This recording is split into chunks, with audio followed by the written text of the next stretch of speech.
कहते हैं कि Delhi and parts of Delhi and parts of the surrounding states of Punjab, Haryana and Uttar Pradesh encounter their annual air quality inflection point.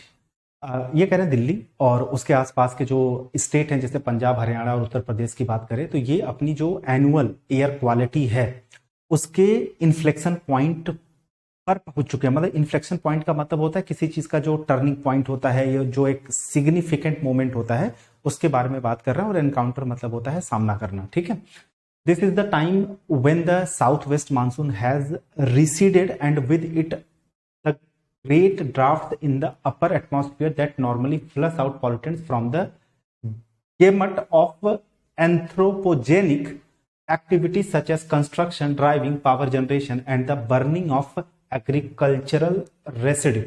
समझा देता हूं मैं।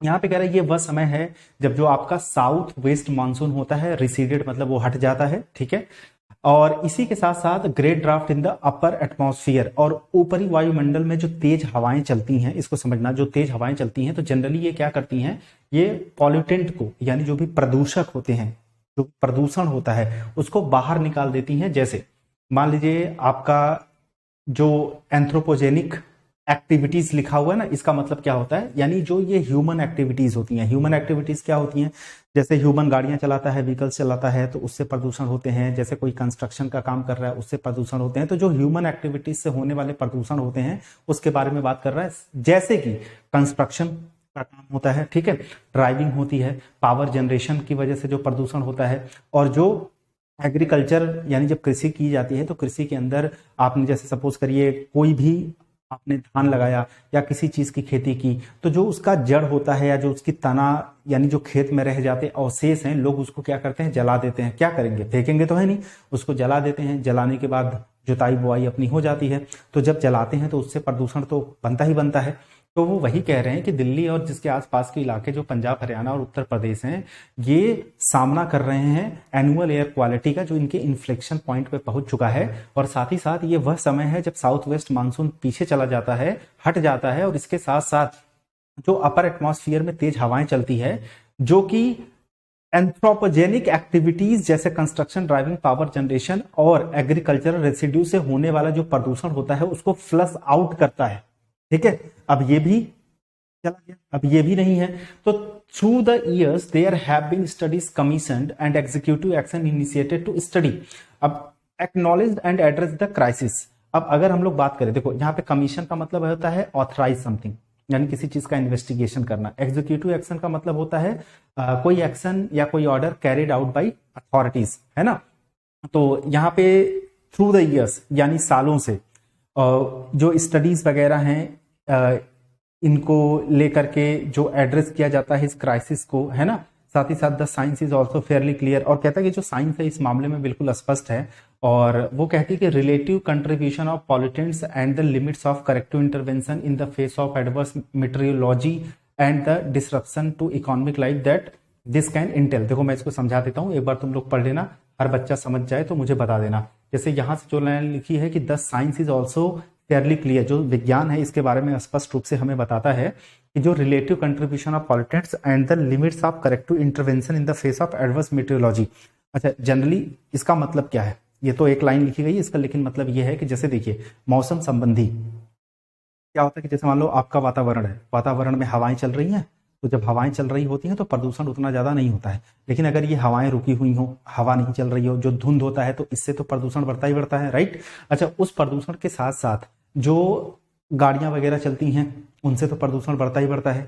तो अगर आप यहाँ पे इनको रोकने के लिए अगर आप ये काम कर दो कि जो गाड़ियां वगैरह होती हैं, जैसे जो व्हीकल्स वगैरह चल रही हैं, अगर आप उन पर थोड़ा सा रोक लगा दो, जो फैक्ट्री वगैरह चल रही हैं, जो कंस्ट्रक्शन का काम चल रहा है, अगर आप उस पर रोक लगा देते हैं तो उससे क्या होता है कि ये जो आपकी इकोनॉमिक लाइफ होती है वो इंटरप्ट हो जाती है, यानी वो एक तरीके से अफेक्ट होती है, प्रभावित होती है। तो वो कहना चाहता है ये उतना ज्यादा कारगर तरीका नहीं है प्रदूषण से निपटने का। ठीक है, the consequences of this is that the air pollution crisis has now devolved into a stalemate. अब कह रहा है कि इसका कंसिक्वेंस क्या निकलता है।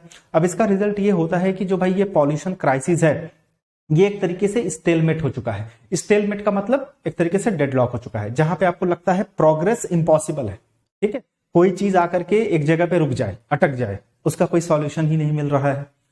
The commission for air quality management, जिसको CAQM शॉर्ट फॉर्म में कह सकते हैं, which is task with addressing the causes of air pollution in Delhi and the adjoining states. अब कह रहे हैं कि ये देखिए एक CAQM करके एक ऑर्गेनाइजेशन है जिनको टास्क दिया जाता है जो दिल्ली में पॉल्यूशन है और साथ ही साथ जो एडजॉइनिंग स्टेट, एडजॉइनिंग का मतलब इनके जो नेबर जो स्टेट्स होते हैं जैसे पंजाब, हरियाणा और उत्तर प्रदेश, यहां पे जो भी हो रहा प्रदूषण है उस चीज को कैसे सही किया जा सकता है, कैसे बेहतर किया जा सकता है, कैसे रोका जा सकता है, उन सारी चीजों के बारे में इनको टास्क दिया जाता है करने को लेकर के। Is now a body packed with expertise. अब कह रहा है कि इनके पास तो अच्छे एक्सपर्टीज भी है, मतलब एक्सपर्ट लोग भी हैं इस चीज से निपटने के लिए, but whose powers are limited to invoking and recommending grades. लेकिन कह रहा है कि whose power are limited to invoking, लेकिन उनकी जो पावर्स है वो लिमिटेड है। मतलब समझाता हूं मैं आपको, जैसे मान लीजिए आप इस ऑर्गेनाइजेशन में काम करते हैं और आप बिल्कुल एक्सपर्ट हैं, लेकिन आप गवर्नमेंट नहीं है, आप सरकार नहीं है, आपके हाथ में नहीं है कि किसी चीज को रोक देना या किसी चीज को इनिशिएट कर देना, आपका काम सिर्फ है उपाय बताने का। इसीलिए इस कॉन्टेक्स्ट में बोला जा रहा है कि जो इनकी पावर होती है ना वो लिमिटेड पावर होती है, मतलब आप इनके रोकथाम के उपाय बता सकते हो, ठीक है, क्या क्या चीजें हम कर सकते हैं जिनकी वजह से ये कम हो सकता है, लेकिन आप किसी चीज को रोक नहीं सकते, किसी चीज को लागू नहीं कर सकते हैं। Grades of measures depending on the degree of deterioration in air quality. पहले बता दो, यहां तक सारी चीजें क्लियर है? कोई इश्यू नहीं है किसी बच्चे को, वो तो बता देना। अगला, while the CAQM pointed out, अब ये जो हमने मैनेजमेंट की बात करी, इन्होंने पॉइंटेड आउट किया है कि as recently as October 31 that the daily average air quality in Delhi from January to October, अगर हम दिल्ली के अंदर बात करें एयर क्वालिटी की जनवरी से लेकर के अक्टूबर तक इस साल के, कह रहे हैं कि पिछले 6 सालों में बेस्ट रहा। It elides the fact that the number of days in November when air quality becomes severe over 450 AQI has remained रफली द सेम। अब देखो जरा ध्यान से इस बात को समझना, ये जो CAQM मैनेजमेंट है ये इस चीज को लेकर के पॉइंट आउट करती है कि जो रिसेंटली हम बात करें 31 अक्टूबर की, तो जो इनका डेली एवरेज एयर क्वालिटी रहा है जो जनवरी से अक्टूबर तक की बात यहां पे हो रही है, वो पिछले 6 सालों में बिल्कुल बेस्ट रहा। लेकिन वो कह रहे हैं कि अगर हम नवंबर में बात करते हैं, ठीक है, एयर क्वालिटी जब बिल्कुल सीवियर रहती है वो आज भी वैसे है, आज भी वैसे है, उसमें नवंबर के अंदर कोई बदलाव नहीं है, जनवरी से लेकर के अक्टूबर तक में तो सुधार देखने को मिला है। अगर बात करें 2022 में जो AQI was in the severe category in the first fortnight of November, fortnight का मतलब होता है पखवाड़ा, हिंदी में पखवाड़ा बोलते हैं, यानी आप इसको 2 हफ्ते का पीरियड ऑफ ड्यूरेशन मान सकते हैं, मतलब समय मान सकते हैं, ठीक है, और 3 डेज। तो वो कह रहा है कि 2022 के अंदर जो एयर क्वालिटी था वो सीवियर था, कैटेगरी में आता था नवंबर के 14-15 दिन तक, ठीक है, फॉर 3 डेज, 3 दिन के लिए। द सेम एज इन 21, 20 और 19, ऐसा आपको 21, 20 और 19 में भी देखने को मिलेगा। While there is greater awareness and action to curb the sources of pollution, November which has in recent years emerged as the critical month for pollution remains to be tamed. अब कहते क्या है कि भाई while there is a greater awareness, आप कह रहे हैं कि लोगों के बीच में इस चीज को लेकर के अवेयरनेस भी है और साथ में उनके पास तरीके भी हैं। कर्ब करने का, कर्ब का मतलब होता है कंट्रोल करने का पॉल्यूशन के सोर्सेज को, है ना। November which has in recent years emerge, जो रिसेंट ईयर्स में उभरा है as the critical month for pollution, pollution के लिए क्रिटिकल मंथ, है ना। Remains to be tamed. Incidents of stubble burning in Punjab, stubble burning क्या होता है अभी मैंने आपको थोड़ी देर पहले बताया था। जैसे मान लीजिए किसान ने खेती की, अब खेती करने के बाद जैसे उन्होंने फल जो भी होता है खेत के अंदर वो लेकर के चले गए, खेतों में जड़ बच गया, तना बच गया, मतलब मैं समझाने के लिए बोल रहा हूँ, जो कुछ भी बच जाता है तो उसको वो लोग जला देते हैं। हरियाणा में, उत्तर प्रदेश में दिस ईयर हैव बीन रफली half that when compare to previous year. अगर हम प्रीवियस ईयर से कंपैरिजन करें तो आपको पंजाब, हरियाणा और उत्तर प्रदेश में जो स्टबल बर्निंग है वो आधी देखने को मिलेगी, जनरली जितना होता था उससे आधा। तो खैर ये प्रदूषण थोड़ा कम जरूर हुआ था। Though the weeks ahead are expected to see more activity, लेकिन कह रहा आने वाले समय में, आने वाले हफ्तों में, जरूरी नहीं कि ये ऐसा हो, ठीक है, ये बढ़ सकता है। While the measures earlier have seen an institutionalized response to tackle air pollution, it is now time for a concerted approach to address these challenges of November. Beyond stubble burning this means addressing the more daunting challenges for vacuolar मतलब vehicle होता है जो गाड़ियां होती हैं, pollution and construction dust. ठीक है, मतलब अगर हम बात करते हैं आपके स्टबल बर्निंग की तो ये तो चलो मुद्दा ही यही है, लेकिन उसके साथ साथ जो गाड़ियों से पॉल्यूशन होता है, जो कंस्ट्रक्शन वगैरह से डस्ट आती है, ये भी एक बहुत बड़ा चैलेंज है जिसे हमें क्या करना है, इससे टैकल करना है, इसका सामना करना है। साथ ही साथ ये कहते हैं while urban Delhi could have always blamed the distant farm fires for the pollution crisis. Generally क्या है कि जो दिल्ली वाले हैं, जो वहां का मैनेजमेंट है, कह रहा है कि ये ब्लेम करते हैं जो distant farm and construction dust fires for the pollution crisis. Pollution crisis के लिए ये दूर में हो रहे जो ये लोग स्टबल बर्निंग करते हैं उसको लेकर के ये ब्लेम करते हैं। टैकलिंग नवंबर में mean hard measures and greater inconvenience. Bodies such as the CAQM have to assert their independent credentials and ensure greater coordination and compliance within Delhi and the surrounding states to address the challenge. बात वही हो रही है last में कि इन चीजों को tackle करने के लिए इन्हें क्या करना पड़ेगा, आसपास के इलाकों को लेकर के जितने भी मेजर्स हो सकते हैं उनको वो लगाने पड़ेंगे, है ना। मतलब जो इन संस्थाओं को दावा करना होगा और चुनौती का समाधान करने के लिए दिल्ली और आसपास के राज्यों के भीतर जो भी चीजें हैं उनको सही करना पड़ेगा और साथ ही साथ एक डिसिप्लिन के साथ उनको काम करना पड़ेगा जिससे इन चीजों को टैकल कर पाए। तो ओवरऑल हम जो पैसेज के अंदर बात की हमने दिल्ली और दिल्ली से जो एडजॉइनिंग स्टेट्स हैं उनके अंदर जो पॉल्यूशन हो रहे हैं, चाहे वो गाड़ी से हो रहा हो, ठीक है, या फिर जिन जिन कंस्ट्रक्शन से हो रहा हो या स्टबल बर्निंग से हो रहा हो, वो जो एक मुद्दा है उसके बारे में हमने बातचीत किया। बातचीत करने के बाद कैसे उनको टैकल किया जा सकता है उसके बारे में हमने बात किया। ओवरऑल इन्हीं सारी चीजों के बारे में हमने बात की है। पहले मुझे बता दो कोई डाउट है किसी बच्चे को? यहां तक बात क्लियर है? अब जरा क्वेश्चन आंसर पे आ जाए। कहता है अकॉर्डिंग टू द पैसेज के अनुसार what is the significant factor. वो कह रहा है कि ऐसा क्या महत्वपूर्ण तथ्य है contributing to the air quality inflection point in north India during November. The complete cessation of anthropogenic activities, ठीक है, the receding south west monsoon and subsequent stagnation of upper atmosphere draft. मैंने आपको यही चीज बताई थी कि जो साउथ वेस्ट मानसून है वो पीछे हट रहा है और साथ ही साथ वायुमंडल के ऊपरी परत में जो हवाएं चलती हैं वो हवाएं चलने की वजह से जो पॉल्यूटेंट्स होते हैं उनको फ्लश आउट करती जाती है, लेकिन अब वो भी नहीं रही है ना, वो भी खत्म हो रही है। तो यही रीजन था एयर क्वालिटी के इन्फ्लेक्शन पॉइंट पे पहुंचने का, यानी B is the correct answer. What is the role of the commission for air quality management as discussed in the passage में जो हमने डिस्कस किया है उसके आधार पर हमें बताना है CAQM का रोल क्या होता है।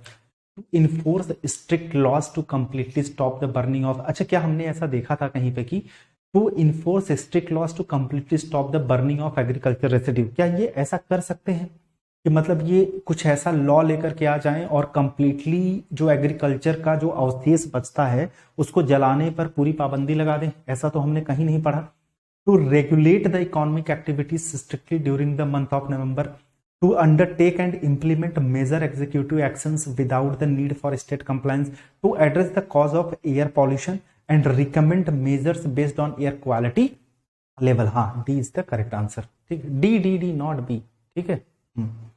अगला, what is inference can be drawn from the passage. अगर पैसेज के आधार पे देखें तो हम क्या निष्कर्ष निकाल सकते हैं regarding the air quality in Delhi during November. नवंबर के दौरान दिल्ली में जो एयर क्वालिटी होती है उसके संबंध में पैसेज के आधार पर हम क्या निष्कर्ष निकाल सकते हैं।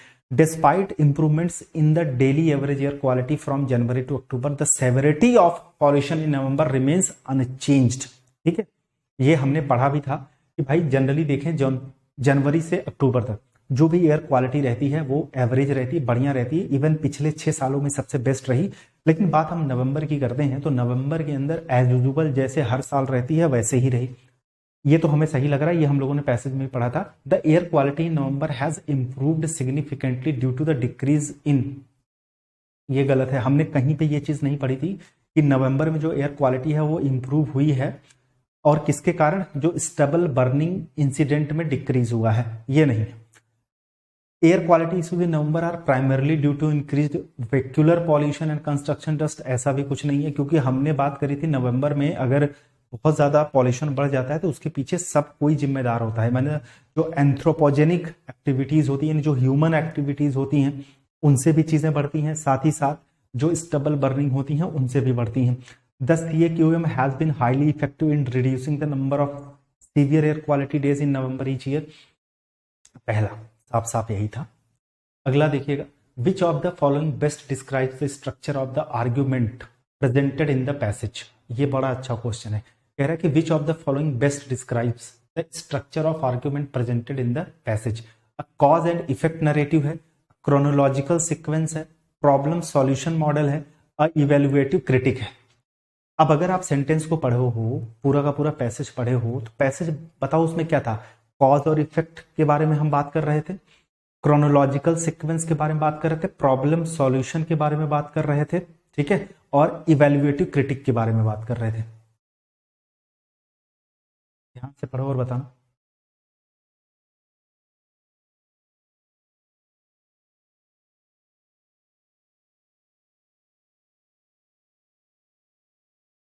देखो, एक अच्छा क्वेश्चन मिला, तुम लोगों की लंका लग गई। बाकी चीजों में तो तुम लोग सही जा रहे थे। एक बार सोच लो, मैं कह रहा हूं कि एक बार सोच लो, इतनी जल्दबाजी नहीं है। एक बार ढंग से सोच लो फिर मुझे बताओ। पूरे पैसेज को जो तुमने पढ़ा है एक बार उसको अपने दिमाग में विजुअलाइज करो। हमने किस चीज के बारे में पढ़ा और पढ़ने के साथ हमने क्या क्या चीजें उसमें देखी समझी है ना, उसके बाद तुम आंसर देने की कोशिश करो।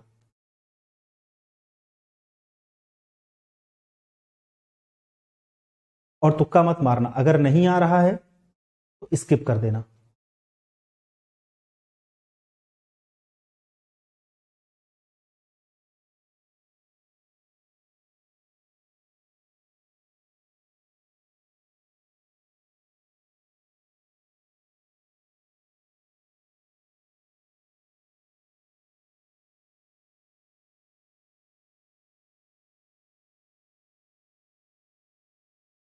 क्लास इंटरप्ट हो रही है सर, क्लास इंटरप्ट हो रही है।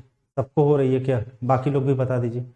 हरिओम ने बताया सी होगा, और जतिन ने बताया, मतलब जनरली या तो आप देखो ए बता रहे हो या तो डी बता रहे हो, ठीक है। अब एक लड़के ने हमें सी बताया है, अब पता नहीं इसने तुक्का मारा है नहीं मारा, वो तो हमको नहीं पता, ठीक है। लेकिन मैं तुम्हें सारी चीज़ें समझा देता हूँ, ध्यान से सुनना मेरी बात को। देखो, इसके अंदर जो आंसर होगा, जिन बच्चों ने सी दिया, खैर अभी तक एक ही बच्चे ने दिया, उसी का सही है। प्रॉब्लम सॉल्यूशन मॉडल है जो प्रेजेंट करता है issue of air pollution and range of measures taken to address it. अब मैं इसको थोड़ा लॉजिकली तुम्हें समझा देता हूँ। देखो, एक्चुअली क्या है, इसके पीछे का कारण ये है कि जो पैसेज है वो शुरुआत किससे होता है, outlining the annual airline crisis in Delhi. मतलब कहने का मतलब ये है, इसको सिंपल समझो, दिल्ली और दिल्ली से जो एडजॉइनिंग स्टेट्स हैं, जो उनके नेबरिंग स्टेट्स हैं, उनके अंदर एयर पॉल्यूशन के बारे में हमने बात करी है, जो कि बद से बदतर हो चुका है, ठीक है। इसके बारे में हमने बात की थी। साथ ही साथ इन्होंने क्या किया था, नवंबर के दौरान इन्होंने हाईलाइट किया था कि बहुत ज़्यादा होता है एयर पॉल्यूशन, ठीक है। उसके बाद अगर हम लोग बात करते हैं, इन्होंने हमें क्या बताया कि जैसे एक्नॉलेजमेंट ऑफ एक्शन, मतलब कि जो कमीशन के द्वारा जो भी एयर पॉल्यूशन को कंट्रोल करते हैं उनके एफर्ट के बारे में बताया, ठीक है। साथ ही साथ उन्होंने बताया हमको जो उनके इंस्टीट्यूशनल रिस्पॉन्सेज हैं, जैसे स्टबल बर्निंग वगैरह को रिड्यूस करना, वो भी हमको उन्होंने बताया। उसके बाद जो चैलेंजेस इनके थे, है ना, ये चैलेंजेस बरकरार रहे, जैसे problem of severe air quality in November despite this measures, मतलब ये सारे मेजर्स के बाद भी जो उन लोगों ने अपनाए, उसके बाद भी उनकी समस्या बिल्कुल बनी रही थी, वो भी हमें समझाया।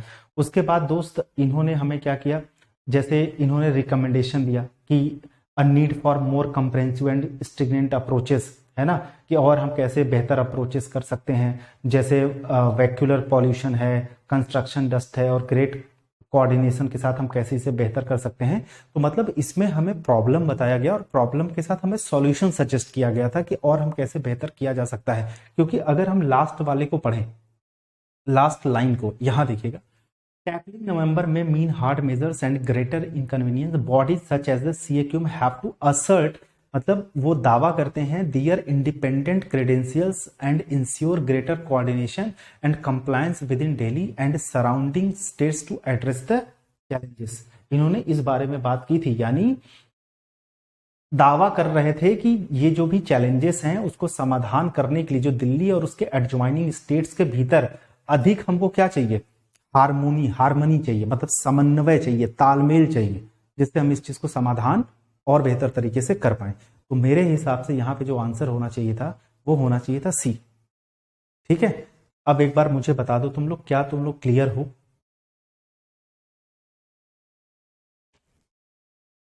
या और एक्सप्लेन करूं?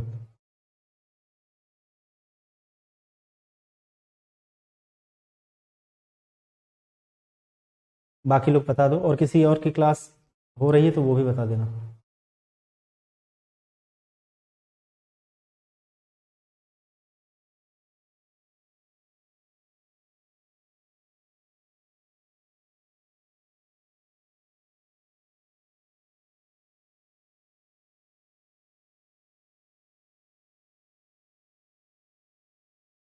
क्लियर है?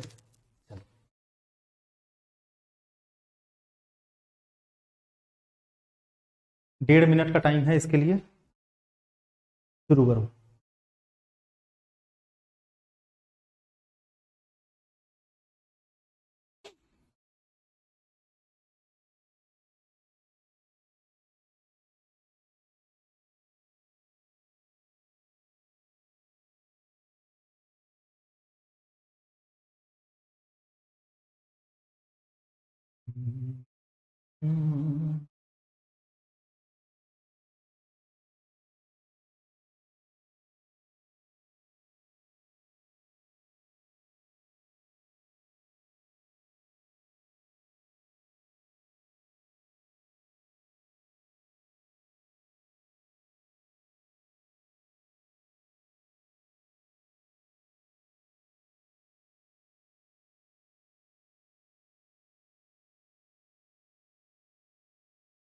हे प्रभु।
चलिए जी, हो गया। क्वेश्चन पे आइए, पहले का आंसर बताइए।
चलो भाई, देखते हैं आप लोगों ने इसमें कितना सही किया।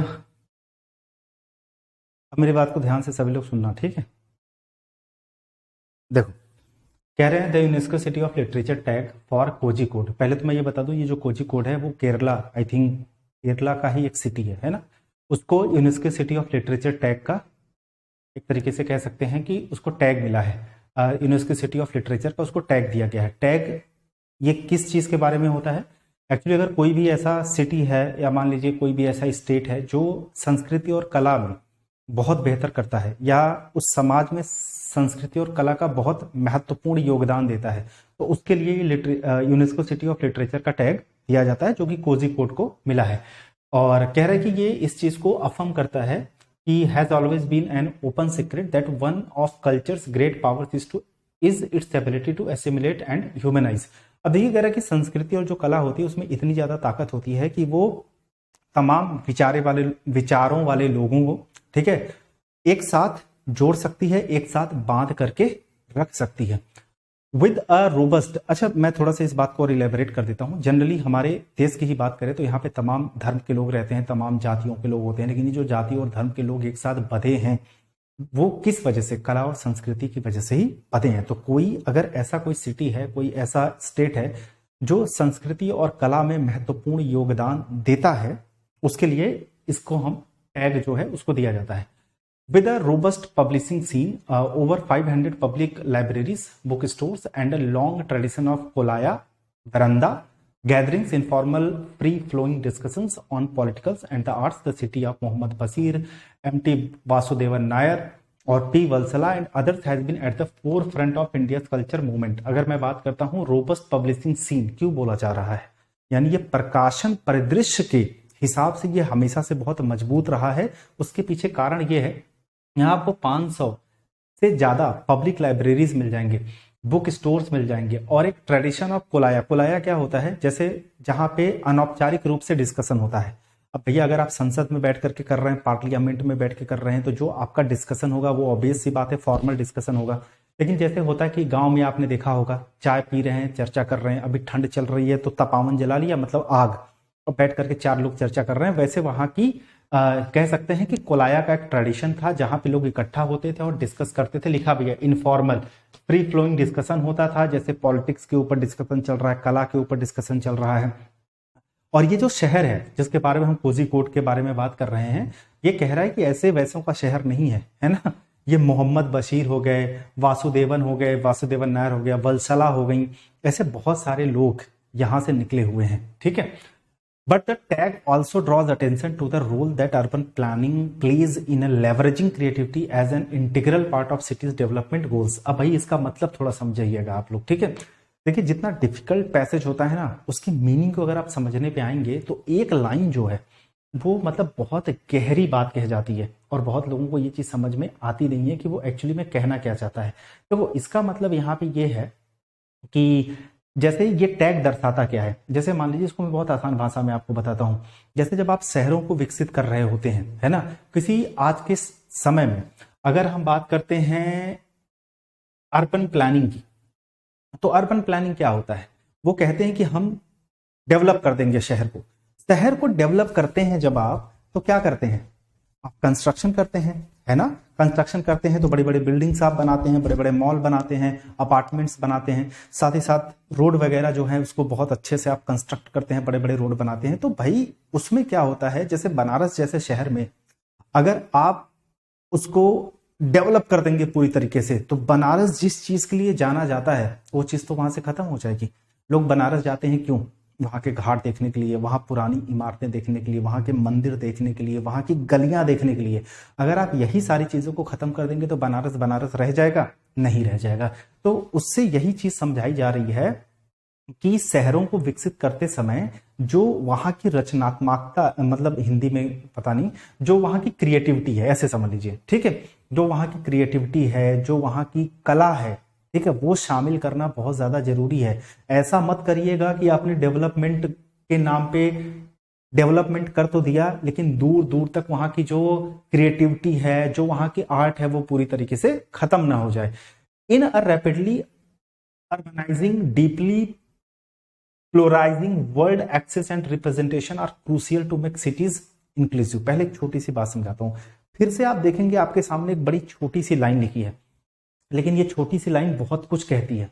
अब ये क्या है, ये पहले इसको समझिएगा। ये जो पोलराइजिंग वर्ल्ड लिखा है ना, इसका मतलब होता क्या है। जैसे हमारे, अगर हम सिटी की बात करें, अपनी स्टेट या अपने कंट्री की बात करें, यहाँ पे अलग अलग जाति, अलग अलग धर्म के लोग रहते हैं। तो अलग अलग जाति होगी, अलग अलग धर्म के लोग होंगे, तो लोगों की अपनी अलग अलग विचारधाराएं होंगी, अलग अलग मत होंगे किसी भी चीज को लेकर के। आ रही बात समझ में? तो वो यही कहना चाहता है कि इतनी तेजी से शहरीकरण हो रहा है, ठीक है, और तेजी से मतलब आप ऐसे कह सकते हैं कि तेजी से बढ़ते हुए इस दुनिया में सभी को एक जैसा रखने के लिए, सभी को एक समान रखने के लिए, सबको एक जैसा पहचान देने के लिए ये चीज बहुत जरूरी है। सबको बराबरी का मौका मिलना चाहिए, तभी तो जाकर के वो शहर बनता है ना। अब ये ऐसी बातें क्यों बोली जा रही है ना, ऐसी चीजें क्यों कही जा रही है कि शहर के सभी लोगों को समान अवसर मिले, जो हर वर्ग के हैं, जो भी किसी भी समुदाय के हों, व्यक्ति की जो आवाज को सही तरीके से सामने लाया जाए, ताकि वे सभी शहर के विकास और निर्णय में शामिल हो सकें। अब ऐसा क्यों बोला जा रहा है उसको समझिएगा। कह रहा है कि इंडिया में इंडिपेंडेंस के बाद, जैसे शहर की हम बात करें, चाहे दिल्ली और मुंबई हो, चाहे इलाहाबाद और चेन्नई हो, चाहे कोलकाता और वडोदरा हो, urban planning laid emphasis on keeping the community, है ना। वहां पे अगर हम बात करते हैं अर्बन प्लानिंग की, तो एट द सेंटर, अब इसको मतलब समझिए, जब वहां पे अर्बन प्लानिंग हो रही थी इंडिपेंडेंस के बाद, तो इस चीज को ध्यान दिया गया था वहां पे कि सभी समुदाय के लोग जो हैं, सभी वर्ग के जो लोग हैं, उनको एक साथ रखा जाए, एक साथ रखा जाए। सभी का जो मेल जोल है आपस में बढ़े, सब लोग आपस में मिलें, ठीक है, बातचीत करें, एक दूसरे के साथ उनका तालमेल, उनका सामंजस्य बना रहे। ये बात हो रही है आजादी के बाद की, ठीक है। But this idea of cities as a repositories of cultures is beleaguered in new India. लेकिन कह रहे हैं नए इंडिया के अंदर, बिलगर्ड का मतलब होता है डिफिकल्ट सिचुएशन। लेकिन अब ये नया इंडिया जो है, जो नया भारत है ना, इसके अंदर लोगों को एक साथ रखना, लोगों का एक दूसरे के प्रति प्यार होना, समन्वय होना, तालमेल होना, अब ये मुश्किल लग रहा है। क्यों? अभी आगे पता चलेगा। वेयर होमोजेनिशन, अरे यार, होमोजेनेशन, ठीक है, माफ करिएगा, रिमेन्स अ ड्राइविंग इंपल्स। खैर, कह रहे हैं कि समानता के ऊपर यहां जोर तो दिया जा रहा है। And where shiny glass and chrome buildings, अब देखेंगे जो नए भारत की हम बात करें, यहां आपको शाइनी ग्लास, क्रोम बिल्डिंग्स भी आपको देखने को मिल रही है, जैसे बड़ी बड़ी इमारत, बिल्डिंग, ये सारी देखने को मिल रही। And gated communities determinedly mark their distance from the rest. अब सुनो, यहां से कहानी बदल गई, पढ़ना इसको। शुरू में कह रहे थे कि इंडिपेंडेंस के बाद क्या हुआ कि जितने भी शहर का नाम लिया गया, वहां पे लोगों को एक सेंटर में रखने की कोशिश की गई, जिससे सभी लोगों को एक समान, ठीक है, उनको मतलब रिस्पेक्ट दिया जा सके, एक समान अधिकार दिया जा सके, है ना, सबके आपस में जो तालमेल है, सामंजस्य, वो बढ़े। लेकिन कह रहे हैं नई इंडिया में ये बहुत ज्यादा मुश्किल लग रहा है। समानता पे तो जोर दिया गया है, ठीक है, होमोजेनिश, ये देखो मेरे जबान पे चढ़ नहीं रहा भाई, ठीक है, माफ करना, रिमेन्स है ड्राइविंग पर, समानता पे तो जोर दिया गया है। लेकिन जो shiny glass and chrome buildings बनाए गए हैं, आजकल की जो आप कम्युनिटी देखेंगे ना, जैसे आप किसी भी शहर में चले जाइए, कुछ कम्युनिटीज आपको देखने को मिलेंगे जो गेटेड कम्युनिटीज होती हैं, मतलब गेट लगा दिया जाता है। मतलब सोचिए वहां पे 50 परिवार रहते हैं, गेट लगा है, वहां पे गार्ड बैठा है। तो ये आपको क्या लग रहा है कि इससे तालमेल, सामंजस्य क्या बन पाएगा? नहीं बन पाएगा, नहीं बन पाएगा। इससे दूरियां बढ़ रही हैं, क्योंकि ये बट से ही हमको समझ में आ गया, इधर हम पॉजिटिव कॉन्टेक्स्ट में बात कर रहे हैं, इधर नेगेटिव कॉन्टेक्स्ट में। पहले बताओ यहां तक की चीजें सही है, समझ में आ गया?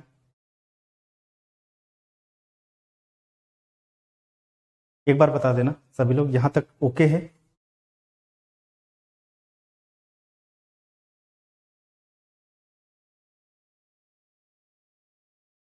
चलो अगला देखना। For any migrant in an alien city, कह रहा है कि जैसे मान लो जब आप किसी एलियन सिटी का मतलब ये नहीं कि आप कहीं एलियन के ग्रह पे चले गए, जैसे फॉरेन सिटी, जैसे आप किसी दूसरे नए शहर कह लीजिए, नए शहर में जाते हैं, जब कोई एक जगह से दूसरी जगह पे पलायन करता है तो माइग्रेंट बोलते हैं, ठीक है। Much of heaving metropolis remains profitably out of bounds. Suppose करिए आप अमेरिका चले गए या किसी और शहर में चले गए, तो कह रहा है कि ज़्यादातर ऐसा शहर होता है जहाँ पे आप जाते हो रहने के लिए, वहाँ पे बहुत सारा ऐसा एरिया होता है जो आपके जाने के लिए नहीं होता है या आपको अलाउ नहीं होता कि आप वहाँ पे जा पाएं, ठीक है, आपको एक्सेस नहीं होता है। Yet the only meaningful imagination of brighter future comes from feeling at home in space that is far from home. अब देखो जनरली क्या है कि मेरा सिटी होम टाउन जो है वो तो जौनपुर है, लेकिन अब मैं 12 साल से बाहर रह रहा हूं। हम लोग बाहर आकर के क्यों सेटल हो जाते हैं? क्योंकि हमें पैसा कमाना होता है, हमें अपने फ्यूचर का ध्यान देना होता है कि भाई हमारा फ्यूचर ब्राइट हो, ठीक है, हमें जिंदगी में आगे बढ़ें। इसकी वजह से हम यहाँ पे जहाँ रहते हैं वहाँ में घर जैसी फीलिंग लानी पड़ती है, घर जैसा माहौल बनाना पड़ता है, तभी हम लोग टिक पाते हैं, रह पाते हैं। Brighter economic prospect. अब ये ब्राइटर इकोनॉमिक प्रोस्पेक्ट क्या होता है? इकोनॉमिक मतलब आर्थिक, प्रोस्पेक्ट मतलब अवसर, यानी हम ऐसे इस बात को भी कह सकते हैं कि जहां पे इंसान को नौकरी के अवसर मिले, ठीक है, अफोर्डेबल हाउसिंग मिले, जहां पे उनको रहने के लिए कम कीमत पे या अफोर्डेबल कीमत पे चीजें मिल जाएं। Yes, but also embracing patches of green that allow a spot of rest. आपको हरे भरे ऐसे इलाके मिल जाएं जहां पे इंसान लेट जाए, बैठ के बात डिबेट मतलब बैठ के बातचीत कर ले। Book stores where one can borrows even if one can't buy. कुछ ऐसे बुक स्टोर्स मिल जाएं जहां पे वो किताबों को देख सके, पढ़ सके, भले उसके पास खरीदने के लिए पैसे ना हो। स्टडी पब्लिक ट्रांसपोर्ट नेटवर्क, एक अच्छा आपको ट्रांसपोर्ट नेटवर्क मिल जाए। A city centre dotted with museums, archives, theatres, but also other less inhibiting space where one can experience tamasha and Lavani. अब कह रहा है कि भाई अ सिटी सेंटर, अब सिटी के सेंटर में अगर आपको वहां पे म्यूजियम मिलते हैं, आर्काइव मिलते हैं, थिएटर मिलते हैं, है ना, वहां पे आप जा करके म्यूजियम में या इन जगहों पे इंजॉय कर सकते हो, चीजों को देख सकते हो, ठीक है। नगर क्या लिखा है? संकीर्तन और मुशायरा, okay. Place that for friendship evokes ownership that galvanises and transforms in many different ways. अच्छा, ये चीजें कह क्यों रहा है उसके पीछे रीजन बता देता हूं। जैसा कि हमने शुरुआत में ये, अब आपको लग रहा हो ना सर ये सब क्यों बोला जा रहा है, जैसे हमने शुरुआत में पढ़ा था कि ये जो कोजी कोड को इन्होंने इसका टैग दिया है, तो टैग क्यों दिया गया था? संस्कृति और कला के लिए। संस्कृति कला क्या करती है? लोगों को आपस में जोड़ करके रखती है ना। तो वही वो कह रहे कि अगर सेंटर में अगर ये सारी चीजें होती हैं तो लोग एक जगह पे इकट्ठा होंगे। जब लोग एक जगह पे इकट्ठा होंगे तो वहां पे क्या होगा? लोगों के भाई इंटरेक्शन बढ़ेगा, इंटरेक्शन बढ़ेगा तो तालमेल बढ़ेगा।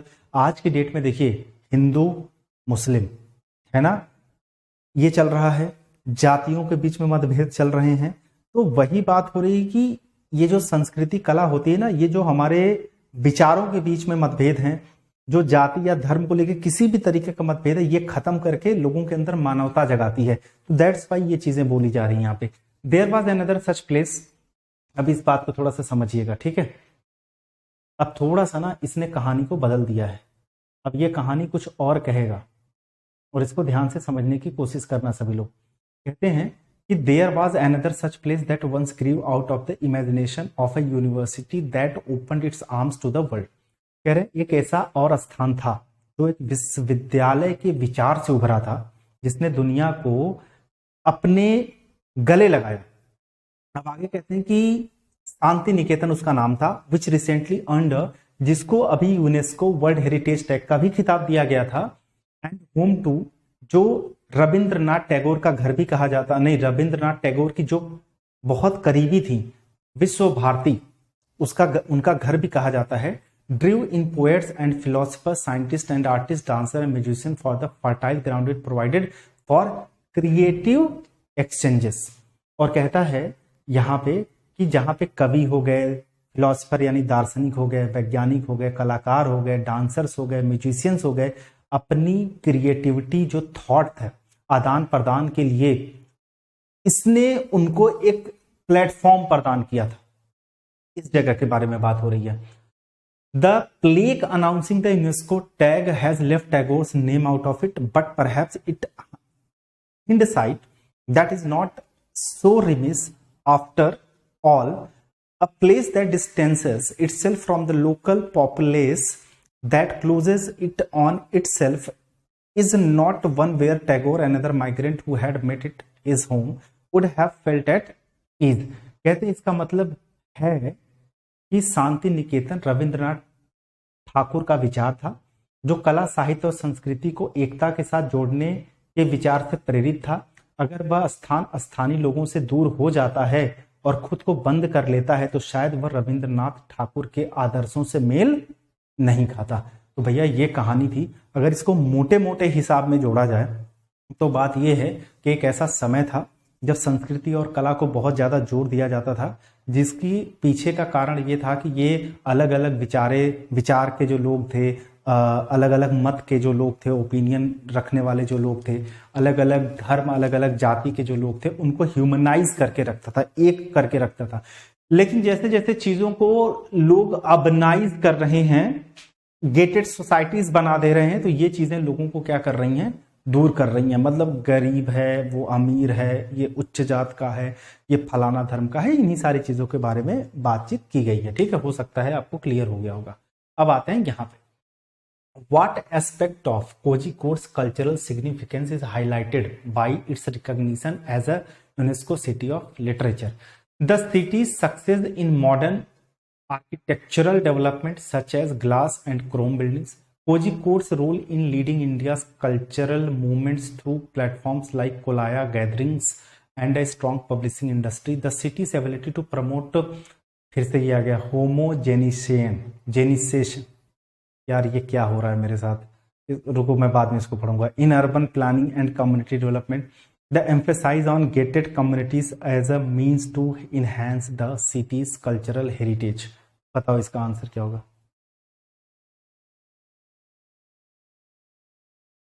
ध्यान से बताना।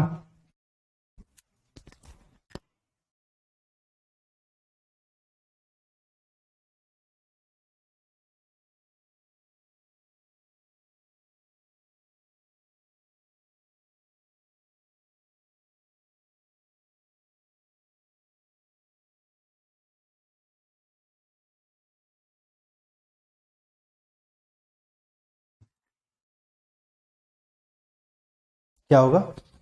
बी पक्का? कहता what aspect of Kozhikode's culture significance highlighted by Kozhikode's role in leading India's cultural movement through platform like the city success in modern architectural development की बात नहीं होती। द सिटी एबिलिटी टू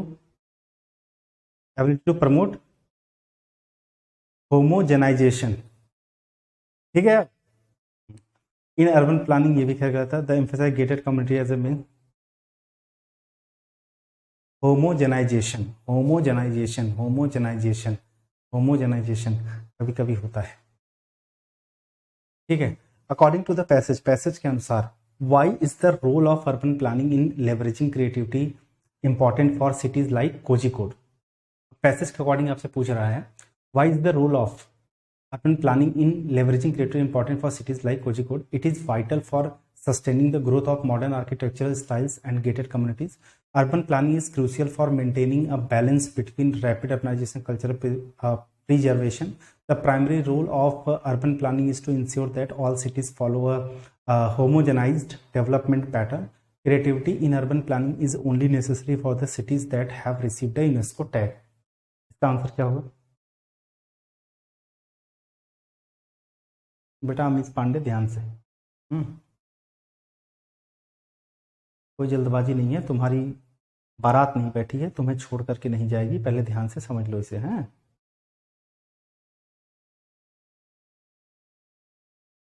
इतनी जल्दी में रहते हैं ये लोग आंसर देने को लेकर के, पता नहीं जैसे कहीं भागना है इन्हें।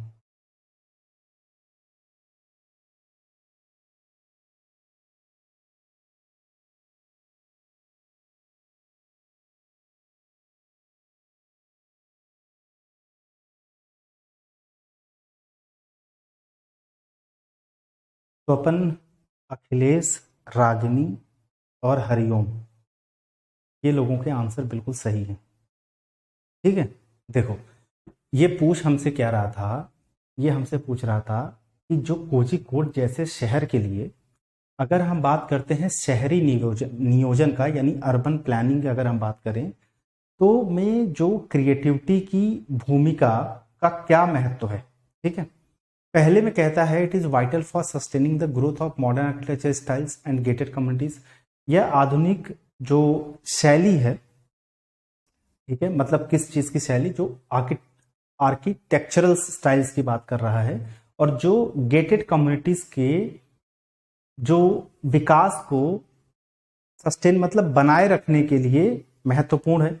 बाकी दूसरे में कहता है कि urban planning is crucial for maintaining a balance between rapid urbanization and cultural. हमने एक चीज पढ़ी थी, अगर तुम लोगों को ध्यान होगा, उन्होंने ये चीज कहा था, आप सिटीज एग्जैक्टली हमने कहा पढ़ा था,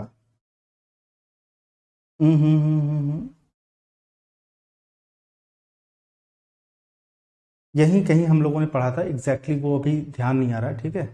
ये ये देखो, but the tag also draws attention to the role that urban planning plays in leveraging creativity as an integral part of city's development goals.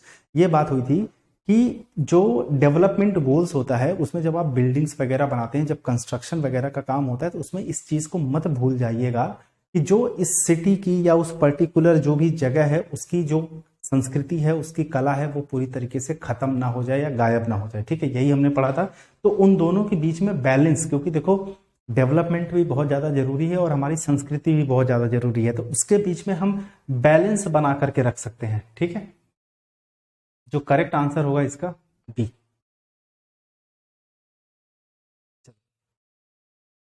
Which of the following inferences can be most accurately drawn from the passage about the ideal urban space for migrants? It is essential for migrants to have access to amenities like affordable housing and robust public transportation in order to fully integrate into city life. Cultural venues and events are luxurious that are desirable but not necessary for migrants to feel at home in a new city. The presence of open inclusive spaces such as parks, bookstores, and cultural events are crucial in helping migrants to cultivate a sense of belonging in a new city. Migrants require the elimination of all barriers to access in a city. हमने तो खैर देखो भाई, D की बात करें तो हमने डी कहीं पढ़ा नहीं था, क्योंकि तुम देखो कह रहा माइग्रेंट्स को जरूरत है the elimination of all barriers to access in a city. शहर के अंदर एक्सेस को लेकर के जितने भी बैरियर्स हैं उनको एलिमिनेट करने को लेकर के हमने ये बात नहीं की थी। हमने ये कहा था कि मतलब कोई व्यक्ति जब एक जगह से दूसरे स्थान पर पलायन करता है तो बहुत सारे ऐसे टेरिटरी होती है जहां उसको एक्सेस नहीं होता है, बट स्टिल वो उस जगह पे घर वाली फीलिंग के साथ रहने की कोशिश करता है, क्योंकि उसे अपना फ्यूचर बेहतर बनाना होता है और वहां पे उसे काम करना होता है। इसके बारे में हमने बात की थी, लेकिन ये हमने नहीं कहा था कि जितने भी बैरियर्स हैं उसको एलिमिनेट करने की जरूरत है, ठीक है, ये हमने बात नहीं करी थी। अब अगर हम बात करें the presence of open inclusive spaces, ठीक है, सच है जैसे पार्क्स हैं, बुक स्टोर्स है, कल्चरल इवेंट है, are crucial in helping migrants to cultivate a sense of belonging in a new city, ठीक है। अच्छा, मान लीजिए कोई भी व्यक्ति अगर नए शहर के अंदर जाता है तो नए शहर जाकर के वो कैसे लोगों से तालमेल और सामंजस्य बना सकता है। अगर मान लीजिए वहां पे कुछ ऐसे जगह होती है जैसे पार्क्स, अगर पार्क्स वगैरह में जाएगा तो वहां पे बाकी लोग भी आए होंगे, तो पार्क में लोग एक जगह पे इकट्ठा होते हैं जहां आप लोगों से तालमेल बना सकते हो, बातचीत कर सकते हो, है ना, एक दूसरे के बारे में जान सकते हो। जैसे बुक स्टोर्स वगैरह हैं, वहां जाकर के अगर जैसे उसमें लिखा गया था कि कुछ ऐसे बुक स्टोर्स होनी चाहिए जहां किताबें भले आप ना खरीद सकें लेकिन वहां पे ब्राउज कर सकें, है ना, पढ़ सकें, देख सकें। And cultural event are crucial in helping migrants to cultivate a sense of belonging in a new city. अच्छा, बाकी और देख लेते हैं। जो कल्चरल वेन्यूज होते हैं और इवेंट्स होते हैं आर लग्जूरियस दैट आर, ये लग्जूरियस की बात नहीं थी। आपने कहा कि it is essential for migrants to have access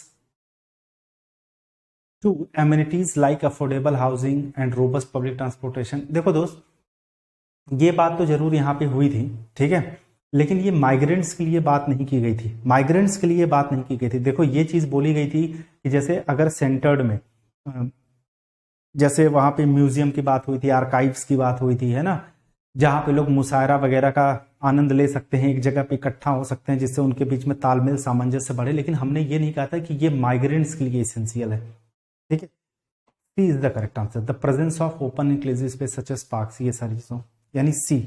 पहले बता दो मुझे, डाउट है तो वो भी बता देना, नहीं है तो वो भी बता देना।